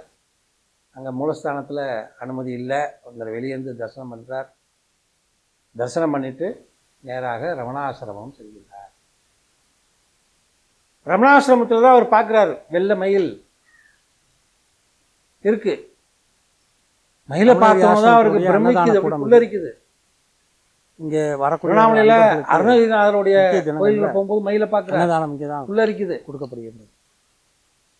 அங்கே சிலையாக தான் இருக்குது. அருணகிரிநாதருடைய அந்த கோயில்களில் சிலையாகத்தான் மயில் இருக்கிறது. ஆனால் ரமணாசிரமத்தில் நேரில் உயிரோடு உள்ள மயிலை பார்க்க, ஆஹா இதுதானே நம்மளை காப்பாத்துச்சு. அப்போ இந்த மயிலுக்கான அதிபதி யாரு அப்படின்னு பார்க்குறாரு, முருகன். முருகனோட மறு அவதாரமாக தான் பகவான் ரமணரை சொல்லியிருக்கார். அப்ப நம்ம காப்பாத்தினது முருகன் அப்படின்னு அன்றைக்கு அவங்க முடிவு பண்றாங்க. விநாயகர், மனோன்மணி, அடுத்து முருகன். நித்திய பூஜையில முருகனை சேர்க்கிறார். மகாமேரு ஸ்ரீசக்கரம். நேராக ரமணாசிரமத்துக்குள்ள போறார். பகவான் அமர்ந்திருக்கின்றார்கள். பகவானுடைய அந்த சூரிய பிரகாசம், அவருக்கு இருக்கக்கூடிய அந்த ஆத்ம சக்தியினுடைய வெளிப்பாடு அவரை ஆட்கொள்கின்றது. பகவான் அவரை தூரத்திலிருந்தே நம்மளுடைய சாமிஜியை பார்த்துட்டாங்க. ஒரு இளம் துறவி வருகின்றான், அவனுக்கு 3 நாட்கள் தங்குவதற்கு அனுமதி கொடுத்து பக்கத்துல அணுக்க தொண்டராக இருக்கக்கூடிய ஒருத்தரை கூப்பிட்டு சொல்றாங்க. இவர் வந்து சாஷ்டாங்கமாக பகவானை நமஸ்கரிக்கின்றார். 2 பேருமே தேகத்துக்கு அப்பாற்பட்டு பேசிக்கொள்கின்றார். மனசும் ஒன்று சேருது, அறிவும் ஒன்று சேருது. அந்த அணுக்கதிர்கள் எல்லாம் 2 தேகத்திலிருந்து ஒன்று சேருது. 2ம் ஒன்றாக 2 பேருக்கும் உலகத்தில் ஏற்படுகிறது. அவருக்கு ஒரு நம்பிக்கை பிறகுது. என்ன நம்பிக்கை? நம்ம பூஜையை தொடர்ந்து செய்கிறோம், ஜபம் செய்கிறோம், யோகம் பயிற்சி பண்ணுறோம், தியானம் செய்கிறோம். அந்த தியானத்தில் ஏற்பட்ட சந்தேகங்களை எல்லாம் நிவர்த்தி செய்வதற்கு நம்ம ஒரு குரு வேணும். அதற்காக தான் நாம் அரவிந்த மகரிஷியை பார்க்குறோம். அப்போ பகவான் மூலமாக நமக்கு ஒரு செய்தி கண்டிப்பாக கிடைக்கும் என்ற நம்பிக்கை பகவானை பார்த்தோன்னா சுவாமிஜிக்கு ஏற்படும். 3 நாட்கள் தங்குவதற்கு சிவன்ராத்திரிக்கு முன்னாடி 3 நாட்கள் தங்குவதற்கு அனுமதி கொடுக்குறாங்க. அங்கே ஓலை கொட்டை தான், குடிசை தான் இருந்தது. அவருடைய கதவும் கூட ஓலை கொட்டை தான். சாமிஜி இரவு படுத்திருக்காங்க. நடுநிசி 12 மணிக்கு இந்த ஓலை கொட்டைகளுடைய ஒரு மூலை மட்டும் சிறிதாக திறக்கப்பட்டு மகாவதார் பாபாஜிக்கிட்ட அவருக்கு என்ன ஒளிரூபமாக அவர்கள் தேகத்திலே தன்னுடைய காலில் பெருவரில் எப்படி அந்த ஒளியானது உடம்பு மூலா விவாகம் பண்ணி அவருக்கு அதே போன்று பகவான் ஒளிரூபமாக அவருக்கு முன்னே அமர்ந்து அவருடைய கால் பெருவல் மூலமாக முழுவதுமாக பகவானாக மாறும். இன்னும் இருக்க பகவான் ஒளிரூபத்தில் இருக்கு. அவர் தேகம் முழு பரவி பகவானும் ஒளிரூபமாக முன்னாடி அமர்ந்திருக்கின்றார். நான் சொல்லலை, சாமிஜி சொன்னது. சாமி ராமலிங்கரி அவர்களுடைய அனுபவத்திலே அவர் சொன்னது. ஓலை கொட்டகை திறந்தது, பகவான் ஒளிரூபத்தில் எனக்கு முன்னாடி அமர்ந்திருக்கின்றார். அமர்ந்திருந்து என்னுடைய கால் பெருவரிலே ஒரு ஒளியானது என் உடல் முழுவதும் தேகம் முழுவதும் பரவி நான் ஒளியாக இருக்கின்றேன். அப்பொழுது பகவான் கேட்கின்றார், உனக்கு என்ன சந்தேகம் கேள்வி. நான் அவரிடம் என்னை அறியாமல் என்னுடைய தாய்மொழியிலே நான் ஸ்வீடன் மொழியிலே பகவானிடம் எல்லாருக்கும் தாய்மொழியில தான் ஒருத்தங்களை அடிச்சிட்டோம் அப்படின்னா அம்மான்னு தான் வரும். தமிழில் பேசுவாங்க. ஹிந்தினா மாதாஜி ஏதாவது ஒன்று வரும். அந்தந்த மொழியில தான் அவங்களுக்கு வரும். அதுதான் தாய்மொழின்னு சொல்றது. அப்படி அவருக்கு அந்த சந்தேகங்கள் முழுவதுமாக நிவர்த்தி செய்ய வேண்டும் என்றால் அவருடைய தாய்மொழியில கேட்டால் நல்லா இருக்கும்ன்றதுக்காக பகவான் தாய்மொழியில ஸ்வீடிஷ்ல கேட்குறாங்க. பகவானும் ஸ்வீடிஷ்ல சாமிஜிக்கு ஏற்பட்ட அந்த அத்வைத ஞானங்கள், நான் யார் அப்படின்ற ஆத்ம விசாரத்தை முழுமையாக சுவாமிஜி கேட்ட கேள்விகளெல்லாம் விளக்கம் முழுமையாக பூரணத்துவம் பெற்று அன்று காலையில கண் விழிக்கும் போது சாமிஜி படுத்துறது வந்து 3 அடி தள்ளி கீழே விழுந்து கிடக்கிறார். அப்போதுதான் உணர்கின்றார், நாம் கண்ட காட்சி என்பது கனவல்ல, நிஜம். நமக்கு கிடைக்கப்பெற்றது என்லைட்மெண்ட், முழுமையடைஞ்சு விட்டேன். ஞானத்தினுடைய யோகம் யாரால் கொடுக்கப்பட்டது என்றால் பகவான் ரமணர். முதல்ல யாருக்கு மூலமாக கிடைக்கப்பட்டது கிரியா யோகம்? பகவான் பாபா. அதுக்கு அடுத்து என்ன யோகம் கிடைச்சது? ராஜயோகம். அதற்கு அடுத்து என்ன யோகம் கிடைச்சது? சந்நியாச யோகம். சுவாமிஜியுடைய பயிற்சியினுடைய வழியில் பூஜை, ஜபம், யோகம், தியானம், ஞானம். இந்த ஞானம் என்பது யாரால் கிடைக்கப்பட்டது என்றால் பகவான் ரமணரால். முழு அனுபூதி கிடைக்கிறார் பகவான்கிட்ட இருந்து. முழுமையான சிஷியராக பகவான் அவரை ஏற்றுக்கொள்கிறார்.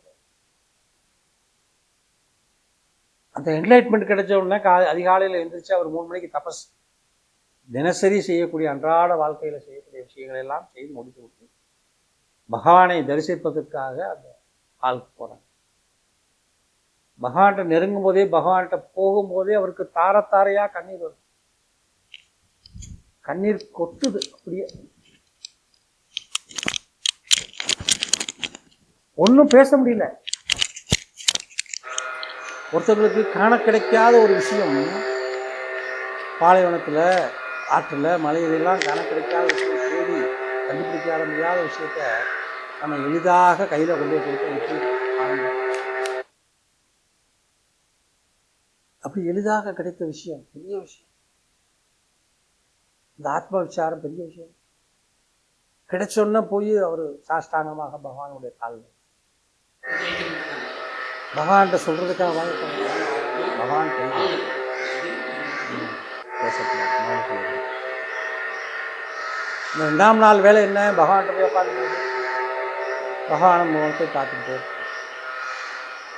கண்ணீர். அப்புறம் தினசரி வாழ்க்கையில் அவர் ஏற்படுத்தக்கூடிய விஷயம் பூஜை, ஜபம், யோகம், தியானம். இதை தொடர்ந்து 3ஆவது நாள் ரமணாசிரமத்தில் தங்குவதற்கு 3 நாட்கள் தான் அனுமதி. அது இன்றும் நடைபெற்று. பெரும்பாலும் வடக்கையும் தெற்கையும் ஆசிரமங்களில் வரக்கூடிய சாதுக்களோ, சன்னியாசிகளுக்கோ, கிரகஸ்தர்களுக்கோ தங்குவதற்கு 3 நாட்கள் தான் அனுமதி. அப்படி சாமிஜி வந்து தங்கி, ஒரு துறவி வந்து தங்கி 3 நாட்கள் முடியும். கிளம்பணும். குருநாதரை விட்டு பிரியறதுக்கு மனசு இல்லை. நிறையா விஷயம் குருநாதர் மூலமாக நமக்கு குருநாதருடைய நிழல்லே நாம் இருந்துடணும், இங்கேயே இந்த தேகம் மடிந்து போக வேண்டும் என்ற எண்ணமெல்லாம் சாமிக்கு வரும். இதெல்லாம் பகவான் தெரியுது. நல்ல விஷயம் அவனுக்கு கிடைக்கப்பட்டிருக்கு, அவன் இங்கே தான் இருப்போம்னு நினைப்பான். எல்லாம் தெரியுது, பகவான் தெரியுது.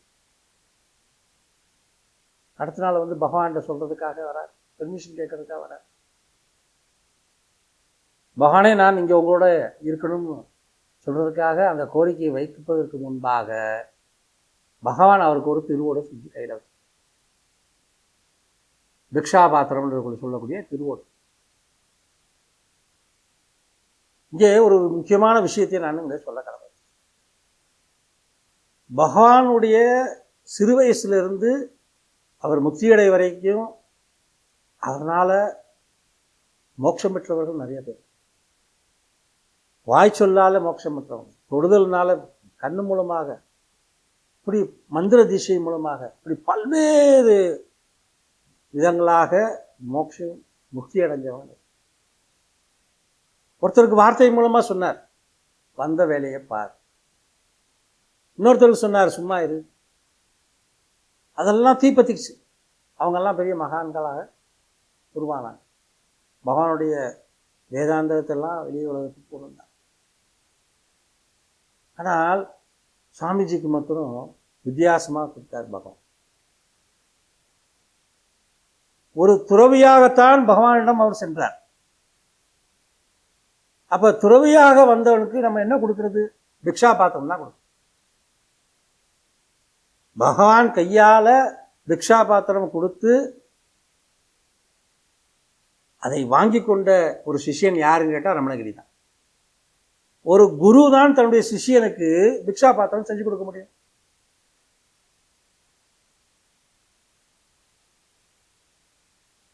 தன்னுடைய சிஷியனாக அங்கீகரிக்கப்பட்ட ஒரே சீடராக ரமணகிரியார் இருந்தாங்க. ஒரு சாதாரண தேங்காய் சிரட்டையில் ரொம்ப அற்புதமாக அவங்க செஞ்சு கொடுத்துருக்காங்க. அது இன்னும் ஆசிரமத்தில் பாதுகாக்கப்பட்டது. மகா சிவராத்திரிக்கும் குரு பூஜைக்கும் அந்த பிக்ஷா பாத்திரம் எடுத்து எல்லாருக்கும் நம்ம காணும். பிக்ஷா பாத்திரத்தை கொடுத்து நீ போய் தனியாக பயிற்சி பண்ணுன்னு சாமிஜி என்ன சொல்ல வரார்? நான் உங்களுடைய தங்க வரணும், குருவனுடைய திருவடியிலேயே நிழல்லையே நான் இருக்கணும்னு நினைக்கிறேன். ஆனால் பகவான் அதற்கு முன்னரே நீ தனியாக சென்று பயிற்சி எடுத்துக்கொள் அப்படின்னு. அன்றிலிருந்து சாமிஜி ஹனுமன்கிரி என்பது பெயரை ரமணகிரி என்று மாற்றி இந்த உலகத்திற்கு வந்த செய்தி, இந்த மனிதனாக பிறந்ததுக்கான அந்த செய்தியை, இந்த தேகம் எடுத்ததுக்கான பலன், இந்த தேகத்தை அப்பாற்பட்டு நான் யார் என்றதை எல்லாம் தெரிந்து கொண்ட பின்பு அவருக்கு 4வது குருவாக பகவான் ரமண மகரிஷி அவர்கள் ஞானத்தை அளித்து பிக்ஷா பாத்திரமும் கொடுத்து தனியாக சென்று பயிற்சி எடுக்கும்போது 4வதாக அவர் ஞானத்தை வழங்கியதனால் தன்னுடைய பெயரை ரமணகிரி என்றார். அப்போ திருவண்ணாமலையில் அந்த 3 நாட்கள் அவங்க பகவான் கூட இருந்தாங்க. அதுக்கப்புறம் தொடர்ச்சியாக பகவானை அப்பப்போ சென்று தரிசனம் செய்வதும், கடைசியாக பகவான் முக்தி அடைந்த நாளில் ஃபிலிம் டிவிஷன், தமிழ்நாடு ஃபிலிம் டிவிஷனில் எடுத்திருக்காங்க வீடியோ, பிளாக் அண்ட் ஒயிட். அதில் சுவாமி ரமணகிரி அவர்களும் தன்னுடைய குருநாதருக்கு போய் இறுதி அஞ்சலி செலுத்த போகிறாங்க. 3 முறை வலம் வந்து பகவானை தரிசனம் செஞ்சு அவருக்கு தன்னுடைய குருநாதருக்கு அஞ்சலி செலுத்தாங்க. அந்த வீடியோ இன்னும் உலகம் பூரா அந்த வீடியோ பரவியிருக்கு. ரமணகிரி சுவாமி அவர்கள் பகவானுக்கு அஞ்சலி செலுத்தக்கூடிய அந்த வீடியோ உலகம் பூரா இருக்கு. அப்போ தனியாக சென்று பயிற்சி எடு அப்படின்னு சொல்லி குருநாதர் உத்தரவிட்டார். அப்போ அதற்கான இடத்தையும் தேர்வு செய்வதும் குருநாதர் தான். அவர் தானே கொடுக்கணும், குருநாதரும் அவருக்கு ஏற்படுத்தி கொடுக்கணும். அப்போ என்ன செய்கிறாங்க, சென்னையிலேருந்து கன்னியாகுமரி வரைக்கும் சுற்றுப்பயணம் போகிறாங்க. நடந்து போகிறாங்க, நண்பர்கள் கார் கொண்டா காரில் போகிறாங்க, பஸ்ஸில் போகிறாங்க, ட்ரெயின். காசியில் என்ன சங்கல்பம், வைராக்கியம் என்ன, காசு தொட மாட்டேன், பிக்ஷை வரும்போது தான் எடுப்பேன், இதான் சங்கல்பம். காசு தொட மாட்டார் சாமி. அப்போ எப்படி போகிறது ஆசிரமம் அமைப்பதற்கு? நெருங்கிய நண்பர்கள்லாம் வராங்க. சாமியோட தேஜஸ், சாமியோட அந்த பயிற்சியினுடைய அனுபவம், அவருக்கு கிடைத்த ஞானம். நமக்கெல்லாம் வந்து ஒரு குரு கிடைப்பதற்கே மிக அரிதாக. எங்கே பாருங்கள், ஸ்வீடன் நாட்டில் பிறந்து இந்தியா வந்து எம்ஏ பிலாசபி படிக்க வந்தவருக்கு 4 குருக்கள். எப்பேற்பட்ட ஒரு விஷயம் இருக்கு. அப்போ எப்பேற்பட்ட சக்தி அவர்கிட்ட இருக்கு. சிஷியன் தயாரானா குரு அவனை தூக்கிவார்.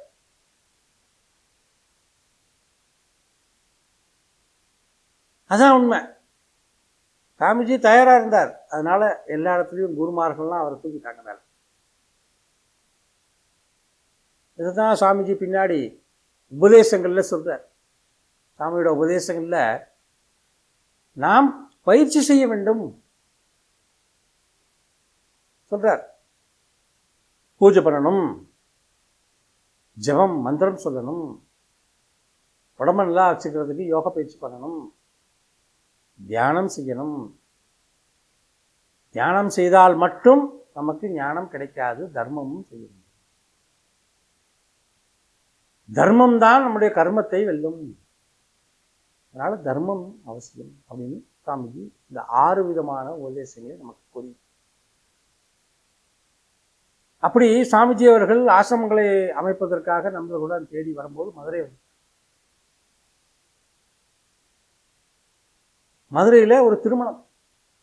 சன்னியாசிகள் திருமணத்தில் கலந்துக்க மாட்டாங்க. ஆனால் அந்த மதுரை பக்கமும் ஆசிரமம் அமைக்கணும், அதுக்கான வாய்ப்பு நண்பர் மூலமாக கிடைச்சதன் மூலமாக அவங்க மதுரைக்கு வராங்க. திருநகர் இருக்கக்கூடிய ஒரு இடத்துல ஒரு வீட்டில் அவங்க தங்கியிருக்காங்க. அந்த திருமணத்திலே என்னுடைய பூர்வாசிரமத்தில் தாத்தாவாக இருந்தவர் பாலசுப்பையார் அப்படின்றது, பாலசுப்பையா நாயுடு. அவர்கிட்ட அந்த நண்பர் வந்து சொல்கிறார், எப்பா இந்த மாதிரி ஒரு வெள்ளைக்கார சுவாமி வந்திருக்காரு, அவர் நிறைய ஆசிரமங்கள் ஏற்படுத்தணும்னு விரும்புகிறாரு, அதுக்கான இடங்களை தேர்வு செய்யணுன்றார், அவருக்கு நீ ஏதாவது உதவி செய்ய முடியுமா அப்படின்னு கேட்குறார். திரு பாலசுப்பையா அவருடைய குருநாதர் கிருபானந்த வாரியார். ஆன்மீகத்தில் சிறு வயசுலேருந்தே அவங்க ஈடுபாடு கொண்டவங்க. தினசரி ஒரு ஹடயோகி மீனாட்சியம்மன் கோயிலில் இருந்தாங்க, அருணாச்சலம் சுவாமி. அவங்களுக்கெல்லாம் தினசரி உணவு, ஏதாவது ஒரு துறவிக்கு உணவு கொடுத்துட்டு தான் வீட்டில் சாப்பாடு. அப்பேற்பட்ட ஒரு ஆன்மீக வாழ்க்கையில் கடைப்பிடிச்சிட்டு சரி, இளம் துறவின்றங்க, போவோம், தரிசனம் செய்வோம், அவர்கிட்ட ஆசீர்வாதம் வாங்குவோம். எதற்காக சொல்ல வருகின்றேன் என்றால், சாமிஜி பிறந்தது 1921, திரு பாலசுப்பையா அவர்கள் பிறந்தது 1911. 2 பேருக்குமே 10 வயது மூப்பு இருக்கின்றது. இவங்க போகிறாங்க, சாமிஜியை போய் அந்த வீட்டில் போய் பார்க்குறாங்க. 2 பேருக்குள்ளேயும் ஒரு பரஸ்பரம் ஒரு சிநேகிதம் உருவாகுது. சாமிஜியை இவருக்கு பிடிச்சிக்குது, இவருக்கு சாமிஜி. சாஷ்டாங்கமாக நமஸ்காரம் பண்ணுறாங்க, போகும்போதே பழமெல்லாம் வாங்கி கொண்டு போய் கொடுக்குறாங்க, சாமிஜிக்கிட்ட பேசுகிறாங்க. அவர் தாத்தாவுக்கு வந்து குஜராத்தி, மராத்தி, ஹிந்தி, இங்கிலீஷ், தெலுங்கு, தமிழ் இத்தனை மொழி தெரியும்.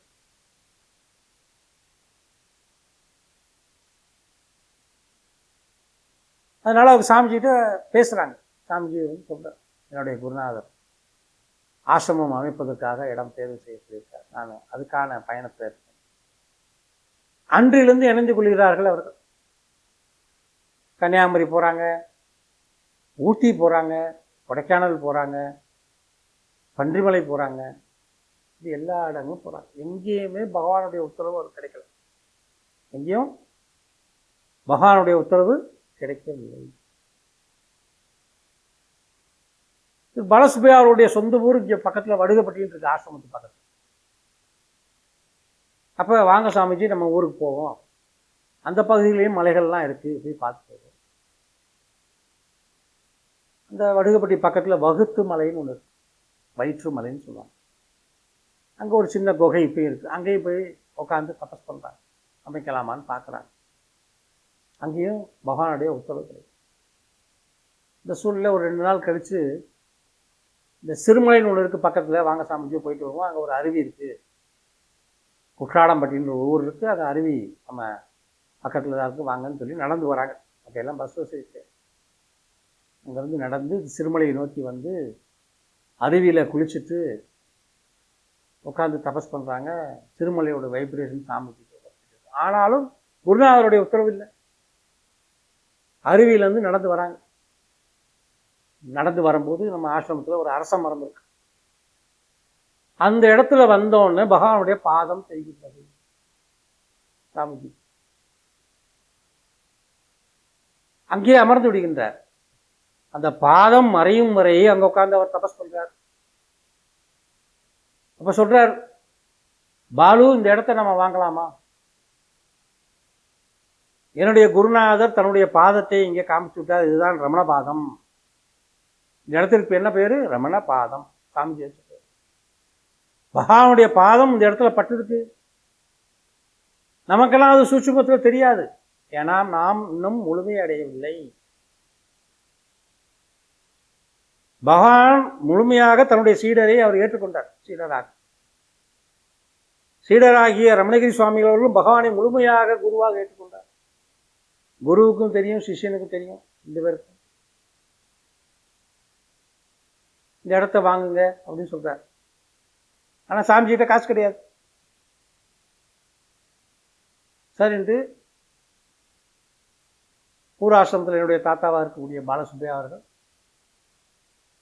இந்த இடத்தை வாங்குவதற்காக முயற்சி செய்கிறாங்க. போய் கேட்குறாங்க, கேட்ட உடனே கொடுத்துட்றாங்க, எடுத்துக்கங்க இந்த இடத்த அப்படின்னு. அவர் பாலசுப்பையா அவர்கள் வந்து ஜவுளி கடை வச்சுருந்தாங்க மதுரையில், கட்டிச்செட்டி மண்டபத்தில் பெரிய ஜவுளி கடை, ரெடிமேட் ஸ்டோர். வசதியாக இருந்தார். அவர் தன்னுடைய கைப்பணத்திலிருந்து எடுத்து சாமிஜியை ஆசிரமம் அமைப்பதற்கு இந்த இடத்தை வாங்கி, சமுதாயத்திலே உயர்ந்த சமுதாயமாக இந்த நாயுடு சமுதாயம். அவர் பேரிலே வாங்கி கொள்ளவில்லை. இந்த இடத்த அவர் பேர்ல அவர் இந்த இடத்த வாங்கல.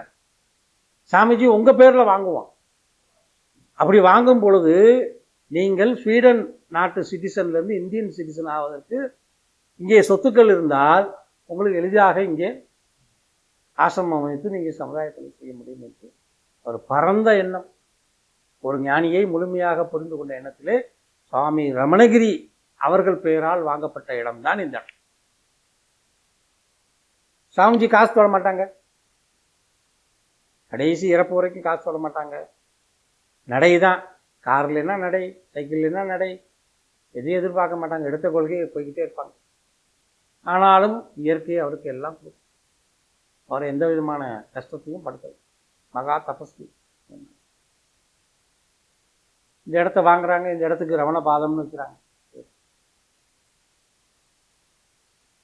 இங்கே ஒரு ஆசிரமத்தில் இங்கே சுவாமிஜி வசித்த ரூம் இருக்குது, அதெல்லாம் பின்னாடி உங்களுக்கு வீடியோவில் வரும்.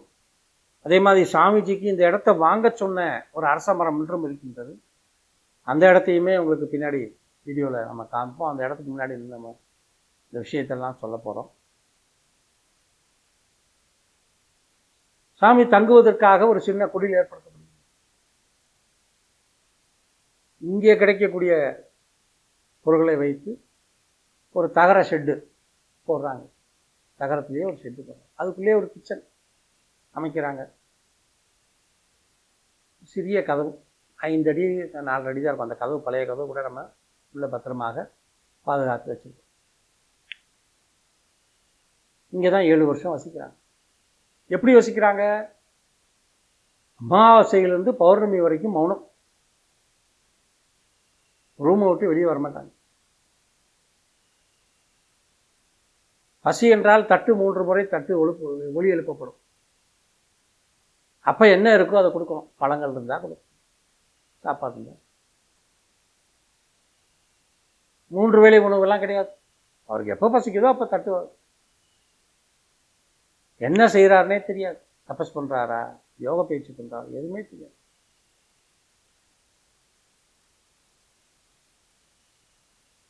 பதினஞ்சு நாளும் முழுமையான மௌனம். மௌனத்திற்குள் ஒரு மௌனம்.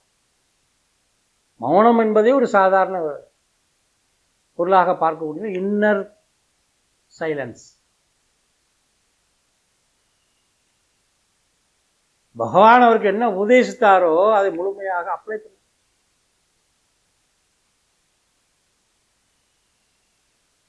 ஆனாலும் தன்னுடைய பழைய படிப்பை அவர் மறக்கவில்லை. அவர் என்லைட்மெண்ட் ஆனாலும் பூஜை செய்ய மறப்பதில்லை. தினசரி மந்திரம் சொல்வதை மறப்பதில்லை. மூச்சு பயிற்சி, யோக பயிற்சி செய்வதை மறப்பதில்லை. தியானம் செய்வதையும் மறப்பது. இது தொடர்ந்து பண்ணிக்கிட்டே இருந்தோம். நம்ம 10th முடிக்கிறோம், 12th ஸ்டாண்டர்ட் படிக்கிறோம், டிகிரி முடிக்கிறோம், மாஸ்டர் டிகிரி முடிக்கிறோம். இந்த பூஜை, ஜபம், யோகம், தியானம் என்பது இந்த 4 டிகிரி. பிஹெச்டி என்று ஒரு பட்டம் வாங்குவதற்கு நமக்கு ஒரு கைடு வேணும். ஞானம் பெறுவதற்கு நமக்கு ஒரு குரு வேணும். இந்த 4ஐயும் படித்தா தானே குரு வருவார், பிஹெச்டி அப்ளை பண்ண முடியும். அந்த குரு தான் நமக்கு ரமணகிரி, பகவான் ரமணர், பகவதார் பாபாஜி, ஆதிசங்கர். நாம் தயாராகிவிட்டால் குரு நம்மை தேடி வந்துடுவார், நமக்கு வேண்டியதை கொடுப்பார். இதான் மெசேஜ். தொடர்ந்து இந்த விதமான இந்த 6 விதமான பயிற்சிகளை அவங்க தொடர்ந்து செஞ்சுட்டு தர்மமும் செஞ்சாங்க. முழுமையாக 15 நாள் மௌனம், யாரையும் சந்திப்பதில்லை. உணவும் கட்டுப்பாடு. பசித்தால் உணவு.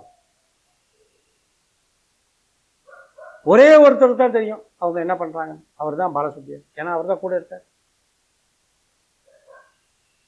15 நாள் கழித்து மௌனம் பௌர்ணமி இன்றைக்கு அவங்க மௌனத்துல இருந்து விடுபடுவாங்க, வெளியே வருவாங்க. அதுக்கப்புறம் தான் பக்தர்கள் எல்லாம் அவர் சந்திப்பதற்கு அனுமதி.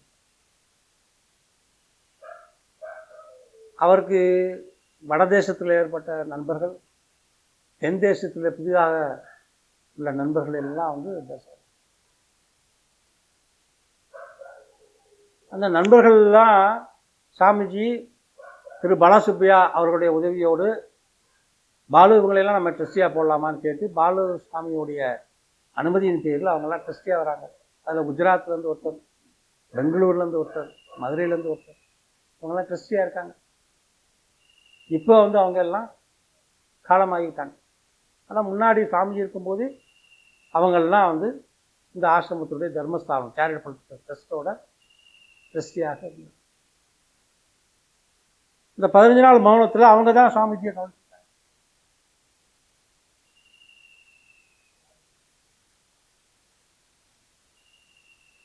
இங்கே 15 நாள் மௌனம் இருக்க முடியல, நமக்கு கொஞ்சம் சூழ்நிலை மாற்ற வேண்டும் என்றால் மலைக்கு போய்வாங்க. திருமலை, சிறுமலையிலே அவங்களுக்கு அந்த சின்ன டென்ட் இங்கே இருக்குது. இப்போ அந்த டென்ட் இருக்கு. அந்த டென்ட் ஒன்று அடித்து அந்த டென்ட்டில் போய் உட்காந்துக்குவாங்க. பசிச்சா ரொட்டி தட்டி சாப்பிட்டுக்கிறது, உருளைக்கிழங்கு, பாசிப்பருப்பு, நெய், மிளகு, இதுதான் அவங்களுடைய உணவு. பழங்கள் விரும்பி சாப்பிடுவார், ஆட்டுப்பால் சாப்பிடுவார், பசும்பால். இப்படி 7 வருடங்கள் இங்கே இருக்கும்போது அவருக்கு தேகத்திலே அதிகாலையில் எந்திரிச்சு குளிக்கிறது மூலமாக அவருக்கு இந்த டியூபர்குலோசிஸ் என்ற நோய் அவருக்கு அணுகுது. அதனுடைய உச்சத்தில் அவர் இருக்கும்போது சென்னையில் உள்ள டிவி சானிட்டோரியம் அங்கே அவரை சேர்க்குறாங்க. தன்னுடைய இறுதி காலம் முடிய போகுது என்பதை திரு பாலசுப்ரியாவிட்ட சொல்கிறாங்க. அப்போ பாலசுப்ரியா அவர்கள் இங்கே இருக்கும்போது, இது ஒரு ஆசிரமமாக ஏற்படுத்தி விட்டோம் சாமிஜி, உங்கள் திருக்கரங்களால் நீங்கள் ஏதாவது ஒரு சிலை பிரதிஷ்டை செய்ய வேண்டும் என்று வேண்டுகோள் விடுக்கிறார். உடனே சாமிஜி என்ன சொல்கிறாங்க, ஒரு விநாயகர் சிலையை நம்ம பிரதிஷ்டை பண்ணுவோம் அப்படின்னு சொல்லி சாமியுடைய திருக்கரங்களால் பிரதிஷ்டை செய்யப்பட்ட விநாயகர் இங்கே இருக்கின்றது. அப்போ சாமிஜி தன்னுடைய இறுதி காலங்களில் இந்த இடத்துல நீ சமாதி செய்ய வேண்டும், என் சமாதி மேல் இப்படிப்பட்ட ஒரு சிவலிங்கம் தான் செய்ய வேண்டும் என்று விநாயகர் செய்யும் போதே தன்னுடைய சமாதி காலத்தில் நந்தியும் சிவலிங்கமும் இப்படி தான் இருக்குன்னு செஞ்சிடுறாங்க. இடமும் சூஸ் பண்ணிடுறாரு, டேட் மட்டும்தான் அனௌன்ஸ் பண்ணி. தன்னுடைய இறுதி காலகட்டங்களில் அவங்க தன்னுடைய சமாதி நிலை வரப்போகுது என்பது முன்னே உணர்ந்து பாலசுப்ரியாவிடம் இடத்தை சூஸ் பண்ணி காமிக்கிறாங்க. இந்த இடத்துல வைக்கணும் என்னைய சமாதி, எனக்கு இதுக்கு மேலே இப்படி வைக்கணும் இந்த சமாதி முறைகள்லாம் அவருக்கு சொல்லிக் கொடுத்து அந்த அவர் தேகமானது விடுபட்டு அவர் சொன்ன நாள் வைகாசி மாதம் மிருகசிரீட நட்சத்திரம் 1955ஆம் வருடம். சாமியோட 70வது வருஷ குரு பூஜை இப்போ வரப்போகுது, வர வைகாசி மாதம். அப்படி இங்கே சாமிஜி அவர்களை ஜீவசமாதி தன்னுடைய அனைத்து சக்திகளையும் தன்னுடைய சிரஸில் பிரம்மஸ்தானம் சொல்லுவாங்க. குழந்தைகளுக்கெல்லாம் எப்படி இருக்கும், சிறு குழந்தைகளுக்கு இருக்கிற மாதிரி இருக்கும். சிறு குழந்தைகளுக்கெல்லாம் ஒரு உச்சி குழி இருக்கும்ல, அந்த இடத்துல யாரும் அடிச்சிடக்கூடாது, உயிர் போயிடும் அப்படின்னு சொல்லுவாங்க. அது மாதிரி தான் ஞானிகளுடைய தபசக்தி, விந்து சக்தி எல்லாமே ஜீவனாக இங்கே போய் இருக்கும். அதுதான் ஒளியாற்றலாக மாறும். அதிகப்படியான விந்து சக்தியினுடைய விஷயம் என்ன, ஒளியாற்றல். தன்னுடைய ஜீவனை அந்த இடத்துல எப்பவுமே வச்சுக்கிட்டே இருக்கிறது தான் ஜீவசமாதியோட சிறப்பு. எங்கு ஒரு சித்தர் வசிக்கின்றாரோ, ஜீவனோடு இருக்கின்றாரோ, அந்த பகுதி முழுவதும் 100 மைல் ரேடியேஷனுக்கு ஆலயங்களோ ஆசிரமங்களோ தான் உருவாகும். அதனுடைய வெளிப்பாடு தான் ஜீவசமாதி. நிறைய உதாரணங்களை சொல்லலாம். ராமதேவர், அழகர் கோயில். அழகர் கோயில் அழகர் வந்து ஆற்றுல இறங்குற வரைக்கும் பூரா மண்டபப்படி தான், அதெல்லாம் சின்ன சின்ன ஆசிரமம். பழனியில் போகர். திண்டுக்கல் மாவட்டத்தில் எவ்வளவு ஆசிரமங்கள் இருக்கு, எவ்வளவு ஞானிகள் பிறந்தாங்க, சித்தர்கள் உருவாகினாங்க. அப்படிதான் இந்த ரமணகிரி ஆசிரமத்தில், ரமணகிரி ஆசிரமத்தோட 100 மைல் தொலைவில் சுற்றுலாவதிலும் நிறைய ஆசிரமங்கள் தான் உருவாகி. சாமிஜியோடைய அந்த ஆற்றல், இந்த ஜீவனுடைய ஆற்றல் இங்கே அதைத்தான் உருவாக்கியிருக்கு. இப்போ ஒரு சித்தர் அடங்கியிருந்தா அந்த இடத்துல ஆன்மீகம் செழித்தோங்கும், நம்முடைய தர்மம் செழித்தோங்கும். ஆசிரமம்னா என்ன? தர்மம் இருக்கும். கஷ்டப்படுறவங்களுக்கெல்லாம் தர்மம் செய்வாங்க. அப்படி இந்த ஆசிரமம் முழுவதும் இந்த 70 ஆண்டுகளாக ஆசிரமத்துக்கு அருகில் நிறைய ஆசிரமங்களை உருவாக்கிட்டே வருது. இங்கே வராங்க, வந்தோன்னே சாமி தரிசனம் பண்ணுறாங்க, அவர் உத்தரவு கொடுக்குறார், போய் ஆசிரமம். எண்ணற்ற ஆசிரமம், ரமணாலயம், சித்த வித்யார்த்தி, அரவிந்தர் ஆசிரமம், அமிர்தானந்தமய ஆசிரமம், வள்ளலார் ஆசிரமம், இப்படி நிறைய ஆசிரமங்கள் உருவாகும். அந்த ஜீவன் இன்னும் உள்ள இருக்கு, கேட்கறதெல்லாம் கொடுக்குறாரு சாமிஜி.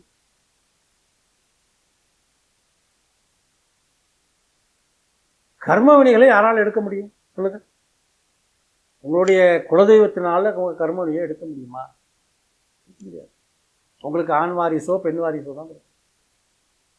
இஷ்ட தெய்வங்கள் உங்களுடைய கர்ம வினைகளை எடுக்க முடியுமா? பொதுவான பிரார்த்தனை, அன்றாடம் மாறக்கூடிய பிரார்த்தனை, எனக்கு பணம் வேண்டும், கடன் தொல்லை நீங்கணும், இதெல்லாம் நடக்கும். ஆனால் அடுத்து இப்போ இந்த கர்ம வினைகளை எடுக்கக்கூடிய அதிகாரம் யாருக்குன்னா சன்னியாசிகள் தான். அதனால தான் நம்ம என்ன சொல்கிறோம், சாது தரிசனம் பாவம் என்ன. ஒரு சன்னியாசியை, ஒரு சாதுவை தரிசனம் செய்தாலே நம்முடைய பாவம் விமோச்சனம் ஆகும். இங்கே நிறைய உதாரணம் இருக்கு. 12 வருடங்களாக குழந்தை இங்கே வந்தாங்க, சாமி தரிசனம் பண்ணாங்க. இன்னைக்கு அழகான ஒரு ஆண் குழந்தை, 1 வயசு. 20 வருடங்களாக குழந்தை இல்லை. திருமண தடை, 39 வயசு வரைக்கும் திருமண தடை. உனக்கு 2ஆம் தாரம் 3ஆம் தாரம் தான் கிடைக்கும் சொல்லி அதெல்லாம் நீங்க இருக்கு. வாழ்க்கையில முன்னேறுவதற்கு நமக்கு எது தடையாக இருக்கக்கூடியதோ,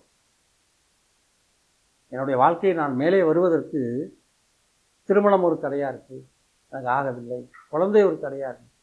யாராலும் எதையும் விஞ்ஞானத்தால மெய்ப்பிக்க முடியாத விஷயங்களை கூட சாபுஜியினுடைய அருளால, சாமி ரமணகிரியினுடைய அருளால இங்கே நடக்குது, நல்ல விஷயம் நடக்குது. அது மாத்திரமா கிடைக்குமா? பொருளீற்றது மாத்திரம், திருமண தடை நீங்கிறது, கல்யாணம் பண்றதுக்கு கிடைக்கிறது, குழந்தை கிடைக்கிறது, கடன் தொல்லை நீங்கிறது மாத்திரம் வாழ்க்கை அல்ல. ஆன்மீக வாழ்க்கை என்று ஒன்று, அதுல உயர்ந்த நிலை, துறவு நிலை, அதுவும் இங்க கிடைக்குது. இங்க தொடர்ந்து பூஜை, ஜபம், யோகம், தியானம், தர்மம், இந்த 5 விஷயங்களையும் தொடர்ந்து செஞ்சுட்டு இருக்காங்க. அவங்களுக்கு ஞானம் கிடைப்பதற்கு துறவு கொடுக்குறாங்க. நிறைய துறவிகள் உருவாகிறாங்க. கிரகஸ்தர்கள் கணவன் மனைவியா இருப்பாங்க, 60 வயசா இருக்கும், என்ன செய்யறதுன்னு தெரியாது. அவங்களுக்கு கொடுப்பதற்கு ஆசிரமத்தில் இடம் உண்டு. அவங்கெல்லாம் தொடர்ந்து வந்து சமுதாய பணி செய்ய வேண்டும் என்பதற்காக துறவு கொடுக்குறோம். சாமிஜி சொன்னக்கூடிய உபதேசங்கள்ல ஒரு 6 விதமான உபதேசங்கள் நான் சொல்ல கடமைப்படுறேன். அந்த 6 விதமான உபதேசங்களை நம்ம சுருக்கமாக தான் நம்ம சொல்லணும். மிச்சதெல்லாம் நீங்கள் நேரில் தான் வந்து பயிற்சி எடுக்கணும். புத்தகத்தில் படிப்பது என்பது படிப்பதற்கும் நாம் அனுபவ ரீதியாக கற்றுக்கொள்வதற்கும் நிறைய வித்தியாசம் இருப்பதனால் இதெல்லாம் உங்களுக்கு புத்தகத்தில் சொல்லித்தர மாதிரி நம்ம இந்த விஷயங்களை சுருக்கமாக சொல்லுவோம். ஆனால் நீங்கள் அனுபவ ரீதியாக இங்கு வந்து தான் பயிற்சி எடுக்க வேண்டும். அதில் முதலாவதாக நமக்கு சொல்லக்கூடிய விஷயம் பூஜை. பூஜை என்பதை அனைவரும் கற்றுக்கொள்ள வேண்டும். பூஜை செய்யாத மகான்களே இல்லை. பூஜை மற்றும் செய்து முக்தி அடைந்த மகான்கள் இருக்கின்றார்கள் நிறைய நம்ம நாட்டில். அதனால puja for your concentration of mind. உனக்கு மனக்குவிப்பு வேண்டுமென்றால் பூஜை என்பதை கற்றுக்கொள்ளும். தினசரி பூஜை செய்ய ஏதாவது ஒரு பிடிச்ச விக்கிரகம். நமக்கு சண்மதம் கொடுத்துருக்காங்க, சித்தர் வழிபாடு கொடுத்துருக்காங்க, குலதெய்வ வழிபாடு கொடுத்துருக்காங்க.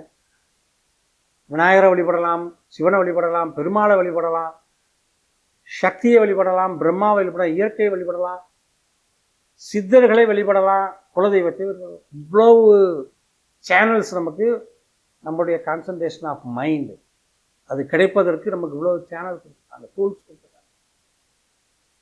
அதில் எது நமக்கு பிடிக்குதோ, எந்த விக்கிரகம் பிடிக்குதோ, எந்த இஷ்ட தெய்வம் பிடிக்குதோ, எந்த சித்தர் பிடிக்கிறாரோ அவருடைய படமோ அவருடைய விக்கிரகமோ வைத்து நாம தினசரி பூஜை செய்யணும். இதான் சாமி சொல்றாங்க. பூஜை சொல்லிக்கிட்டே இருக்கும்போதே அடுத்து மந்திரம் சொல்லணும். ஜபம் ஜபம் சொல்வதன் மூலமாகவும் நாம் முக்தி அடைய முடியும். நாம் வாழ்ந்த காலங்களிலேயே மந்திரம் சொல்லி முக்தி அடைந்த பெரிய மகான் யோகி ராம் சரத்குமார் திருவண்ணாமலையில். அவருடைய குரு பப்பா ராமதாஸ் சுவாமிகள் பகவானுடைய சீடர். அப்ப மந்திரத்தின் மூலமாகவும் முக்தி அடைய முடியும் என்பதற்கு உதாரணமாக இருந்த ஒரு தெய்வீக புருஷர் யோகி ராம் சரத்குமார். மந்திரம் மட்டும்தான் சொல்லுவாங்க.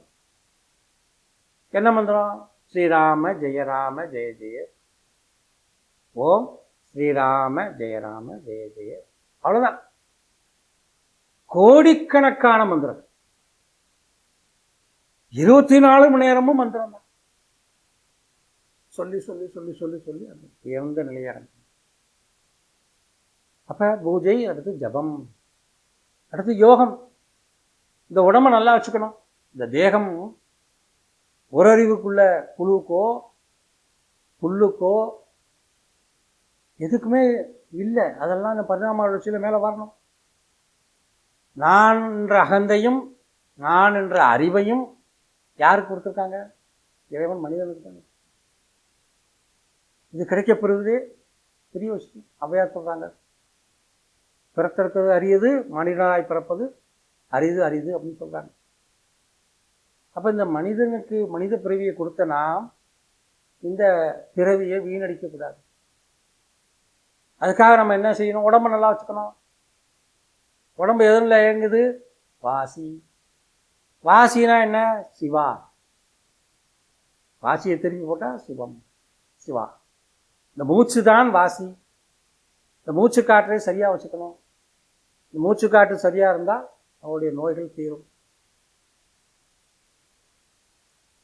மூச்சு காற்று சரியா இல்லைன்னா கர்ம வினைகள் ரியாக்ட் ஆகும். அதன் மூலமாக தேகத்துக்கு பாதிப்பு. அதனால யோகம் என்பது இந்த தேகத்தை நல்லா வச்சு. அதற்காக நாம் தினசரி நம்மளுடைய முன்னோர்கள் என்ன சொல்லியிருக்காங்க? மலையேற்றம் போ, சதுரகிரி மலை போ, வெள்ளிமலை போ, குற்றாலத்துக்கு போ, இதெல்லாம் சொல்கிறாங்க.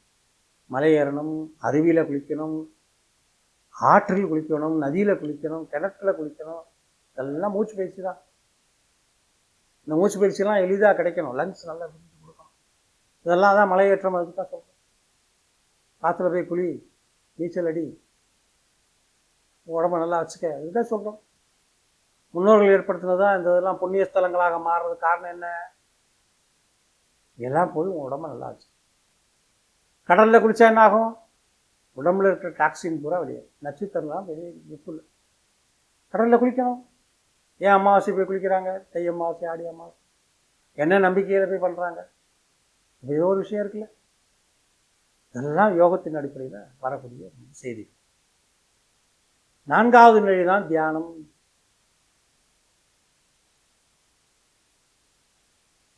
தியானத்திற்கு நமக்கு குருநாதர் சொல்லிட்டாங்க மனசை எப்படி.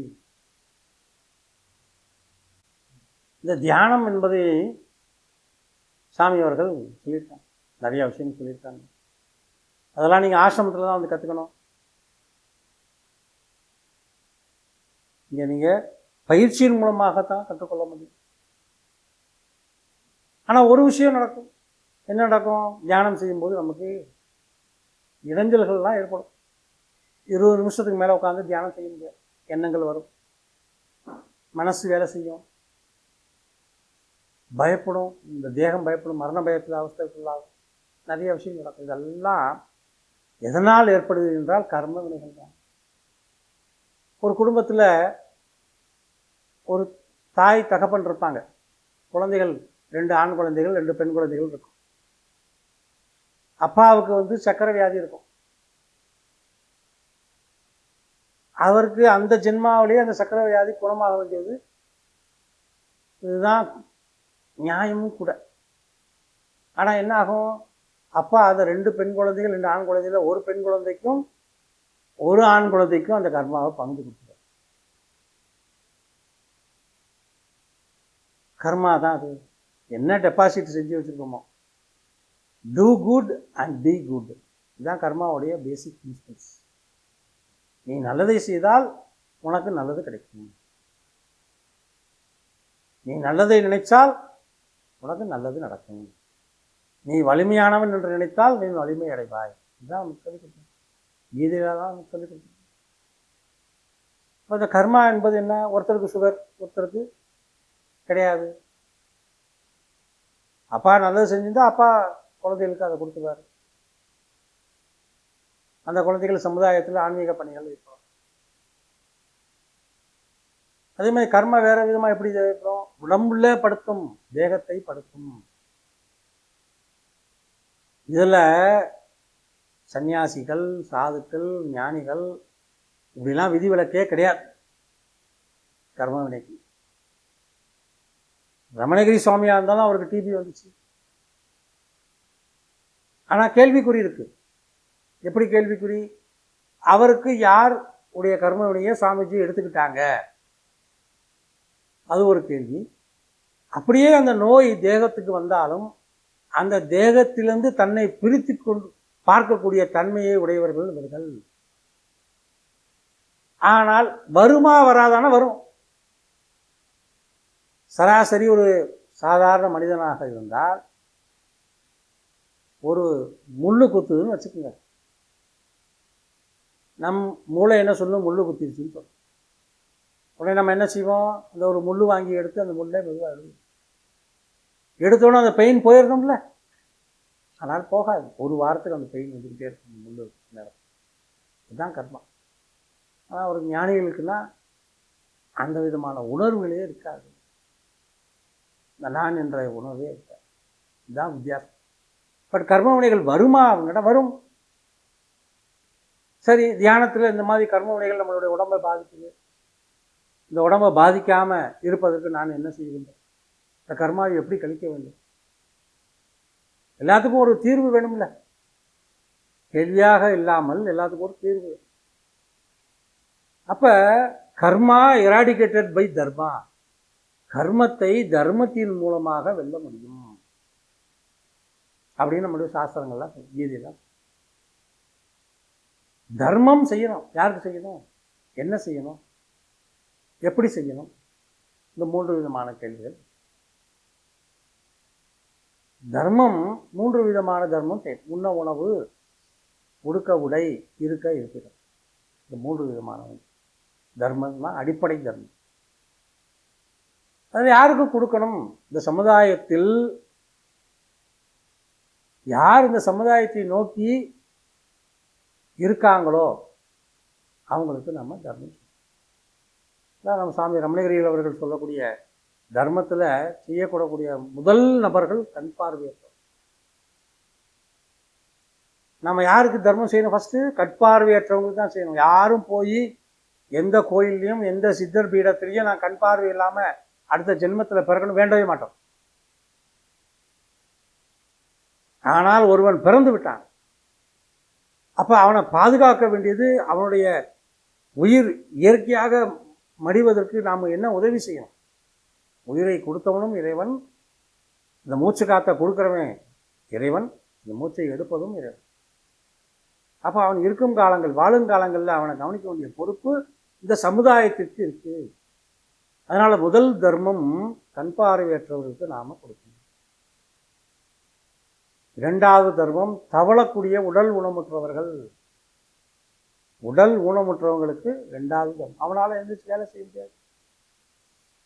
அதனால் அவன் சமுதாயத்தை தான் எதிர்பார்த்துருக்கான். சமுதாயம் என்பது நாம தான். அதனால் 2வது தர்மம் உடல் ஊனம். 3வது தர்மம் சன்னியாசிக்கு கொடுக்கணும். சன்னியாசிக்கு என்ன தேவை? உண்ண உணவு, உடுக்க உடை, இருக்க இடம் கொடுக்கணும். சன்னியாசி உங்களுக்கு என்ன சொல்கிறார்? சன்னியாசி என்ன செய்கிறார்? உங்கள்கிட்ட தர்மத்தை வாங்குகின்றார், தர்மத்தை போதிக்கின்றார். உங்கள்கிட்ட வாங்கின தர்மத்தை வாங்கி போதித்து அந்த தர்மத்தை உங்கள் மூலமாகவே சமுதாயத்துக்கு கொடுக்க வைக்கிறார். கண்ணு தெரியாதவங்களுக்கு கொடு, உடல் ஊனமுற்றவங்களுக்கு கொடு, சன்னியாசிக்கு கொடு அப்படின்னு சொல்கிறார். அவரோட வேலை என்ன? தர்மத்தை போதிப்பது, தர்மத்தை எடுப்பது, தர்மத்தை செய்ய வைப்பது. அவர் போதும் என்ற மனநிலையிலே இருப்பார். அதனால 3வதாக சன்னியாசிக்கு தர்மம் செய்யணும். இந்த தர்மம் நிலைச்சு நிற்கிறதுக்கு சன்னியாசி தான் இந்த நாட்டில் நல்ல விஷயங்களை சொல்லி. 4வதாக 65 வயசுக்கு மேலே வந்து முதியவர்களும் மனநிலை பாதிக்கப்பட்டவங்களுக்கும் நம்ம இந்த கேட்டகரியில் நாம் தர்மம் செய்தால்தான் நம்முடைய கர்மம் விலகும். தர்மத்தை நோட்டீஸ் போடக்கூடாது. எல்லா இடத்துலையும் கொண்டு போய் ஒரு தூக்குச்சட்டியை வச்சு நாங்கள் சாப்பிடுங்க சாப்பிடுங்கலாம் கொடுக்கக்கூடாது. யாருக்கு இந்த சமுதாயத்தில் தேவையோ, யாரால் உழைக்க முடியலையோ அவங்களுக்கு செய்வது தான் தர்மத்தின் கணக்கில் எடுத்துக்கொள்ளும். சேலஞ்சிங்காக சாமி சொல்கிறேன், சேலஞ்சிங்காக நீங்கள் எழுதி பாருங்க. 1 மாதம் தர்மம் பண்ணுங்க, 1 மாதம் தர்மம் பண்ணலாம். சரி, தர்மம் செய்யணும்னு சாமி சொல்லிட்டார். நம்ம சம்பாதிக்கிற பணத்தெல்லாம் கொடுத்துறதா? இல்லை. நம் வருமானத்தில் 10ல் 1 மடங்கு, 10,000 ரூபா சம்பாதிக்கிறோம் அப்படின்னா 1000 ரூபா எடுத்து தர்மம் செய்யணும். இந்த கேட்டகரியில் மீதம் உள்ள 9,000 உங்களுக்கு தான். அதனால் இந்த 1000 ரூபா எடுத்து கண் பார்வையற்றவர்கள், உடல் ஊனமுற்றவங்க, மனநிலை பாதிக்கப்பட்டவங்க, சன்னியாசி, இப்படி 65 வயசுக்குள்ள மேலே உள்ள முதியோர்களுக்கு நாம் இந்த தர்மத்தை தொடர்ந்து செய்யும். இது செய்யும் பொழுது நமக்கு என்ன ஆகும்? இந்த கர்ம வினைகள்லாம் நீங்கும். நீங்கும் போது இந்த சந்தேகங்கள்லாம் மறையும். தியானத்தில் ஏற்பட்ட சந்தேகங்கள்லாம் மறையும். மறையும் போது நமக்கு என்ன கிடைக்கும்? ஞானம் கிடைக்கும். ஞானம் என்பது வெளியில் அகப்படுவதில்லை, நம்மக்கிட்ட இருக்கு. பிறந்த குழந்தையிலிருந்து ஒரு 105 வயது வாழக்கூடிய மனிதன் வரை ஞானம் என்பது அளவற்ற ஞானம் உள்ளே புதைஞ்சு கிடக்கு. ஆனால் அது வெளியே வரல. பகவான் ரமண மகர்ஷி அவர்களுக்கு 16 வயசுலேயே வெளியே வந்துருச்சு. விவேகானந்தருக்கு 21 வயசில் வந்துருச்சு. ரமணகிரிக்கு 21 வயசில் வந்துருச்சு. இந்த அனுபவத்தை 105 வயது வரைக்கும் வாழ்ந்து ஒருவன் பெறுகின்றான். அந்த வயதுக்கு தான் அவனுக்கு மதிப்பு. அந்த 105 வயசு வாழக்கூடிய அந்த ஞானத்தை சிறு வயசுலேயே பெற்றதுனால இவங்களுக்கு அந்த சமுதாயத்தில் அந்த மதிப்பு. அதனால் ஞானம் அந்த எக்ஸ்போஸ் ஆகணும், ஞானம் வெளிப்படணும். அப்போ அந்த தொடர்ந்து பூஜை, ஜபம், யோகம், தியானம், தர்மம் செய்யும் பொழுது இந்த ஞானம் வெளிப்படும். இதுதான் சாமிஜி சொன்ன உபதேசங்கள். இந்த உபதேசங்கள் படி இங்கே நமக்கு பூஜை செய்வதற்கு எல்லோருக்கும் அனுமதி உண்டு. மந்திரம் சொல்வதற்கு இங்கே அனுமதி உண்டு. ஒவ்வொரு வருடமும் ராமநவமி அன்றைக்கு 1 கோடி அகண்ட ராமநாம ஜபம் இங்கே நடக்கும். தமிழ் புத்தாண்டு அன்னைக்கு திருவாசகம் முற்றுவது நடக்கும். ஒவ்வொரு நாளும் அக்ஷரமண மாலை நடக்கும். பகவான் எழுதக்கூடிய பாடலில் அக்ஷரமண மாலை நடக்கும். குருநாத சுவாமி எழுதின பாட்டு இங்கே படிக்கப்படும். சாதுவம் சாமி எழுதின பாட்டு படிக்கப்படும். அந்தரியோகங்கள் நடக்கும். இப்படி ஆசிரமத்தில் வரக்கூடிய அன்பர்கள் அவங்களும் இதில் பயிற்சி எடுத்துக்கணும். ஆசிரமமும் அவருக்கு பயிற்சி கொடுப்பாங்க. ஏற்கனவே நான் பயிற்சி எடுத்திருக்கேன், நான் இங்கே சில காலம் சில நாட்கள் அமைதியாக இருக்கணும், சைலன்ஸ், அனுமதி உண்டு. தியானம் மட்டும் நான் செய்யணும், அனுமதி உண்டு. எனக்கு தியானம் தெரியும், அனுமதி உண்டு. 2 விதமான பயிற்சிகள் இங்கே கொடுக்க முடியாது. உனக்கு ஏற்கனவே வரக்கூடிய அன்பர்களுக்கு இதெல்லாம் தெரியும்னா அதை தொடர்ந்து நீங்கள் பயிற்சி எடுக்கிறதுக்கு அனுமதி உண்டு. எனக்கு எதுவுமே தெரியாது, நான் இங்கே கற்றுக்கொள்ள வேண்டும் என்றாலும் கற்றுக் கொடுப்பதற்கும் ரமணகிரி ஆசிரமம் தயாராக இருக்கின்றது. அப்படி தான் இங்கே வந்து நடந்துட்டு எல்லாரும் பயிற்சி எடுத்து தான் நீங்கள் துறவரம் வாங்குறதோ இல்லை அவங்களுடைய வாழ்க்கையில் சக்ஸஸ் வெற்றி பெறுவதற்கு அவங்களுடைய தொழிலையோ வாழ்க்கையிலையோ எல்லாம் வெற்றி பெறுவதற்கு இங்கே தான் வந்து பயிற்சி எடுத்துக்கிறாங்க. முதல்ல விநாயகர்லேருந்து நம்ம அபிஷேகம் கற்றுக்கணும். ஒரு விநாயகருக்கான காயத்ரி மந்திரம் தமிழ்லேயும் படிக்கணும். 5 கரத்தனையிலேருந்து காயத்ரி மந்திரம் சமஸ்கிருத காயத்ரி வரைக்கும் கற்றுக்கணும். ஆன்மீகம் என்பது ஒரு செல்ஃபிஷ்னஸ், சுயநலம் வாய்ந்தது. இதில் அம்மாவுக்காக அப்பாவோ அப்பாவுக்காக மகனோ மகளோ பூஜையோ தியானமோ பெற்றுக்கொள்ள முடியாது. Every individual soul must be elevated. ஒவ்வொரு சோலும் தினசரி தன்னுடைய ஆத்ம விடுதலைக்காக இந்த 6 விதமான பயிற்சிகளை மேற்கொண்டால் ஒழிய உங்களுக்கு ஞானம் கிடைக்காது, முக்தி பெற முடியாது. அதனால தான் சுவாமிஜி சொல்றார், spiritual is a selfishness. So நீ அதை வந்து முழுமையாக சுயநலவாதியாக ஆன்மீகத்தில் இருந்து விடு. குடும்பத்தில் இருக்கியா, குடும்பத்துக்கும் ஆன்மீகத்துக்கும் சம்பந்தம் இல்லை, உன்னை வேறுபடுத்தி சாட்சிய பாவனத்தோடு இரு சொல்றார். உன்னை இல்லற கடமைகளை செய், தொடர்ந்து இல்லற கடமைகளை செய். ஒரு பக்கம் பயிற்சி எடு, உனக்கு என்று ஒரு நாள் ஒதுக்கிக்கொள், தினசரி காலையில் 3 மணிக்கு எந்திரி, இதெல்லாம் சொல்ற. இப்படியாகத்தான் இந்த ஆசிரமத்தினுடைய இயக்கம் நடந்து கொண்டிருக்கின்றது 70 வருடங்களாக. சாமிஜியுடைய வாழ்க்கையில் 15 நாட்கள் மௌனம், அமாவாசையிலேருந்து பௌர்ணமி வரைக்கும் மௌனம், பௌர்ணமியிலேருந்து 15 நாள் அவங்க பேசுவாங்க. அன்பர்கள்ட்ட பேசி அவங்களுக்கு வேண்டியதை செஞ்சு ஆசீர்வாதங்கள். தேகம் நலிவுற்ற போது அவங்க இந்த இடத்த நமக்கு குறித்து கொடுத்து அவங்க தேகத்தை நம்ம இங்கே அடக்கம் ஜீவசமாதி செய்து அவங்க சொன்ன மெத்தடிலே நம்ம எல்லாம் பண்ணி அந்த சிவலிங்கம் பிரதிஷ்டை பண்ணி இன்னைக்கு உலகமெங்கும் சுவாமி ரமணருடைய அருள் பெற்றவங்க உலகமெங்கும் இருக்காங்க.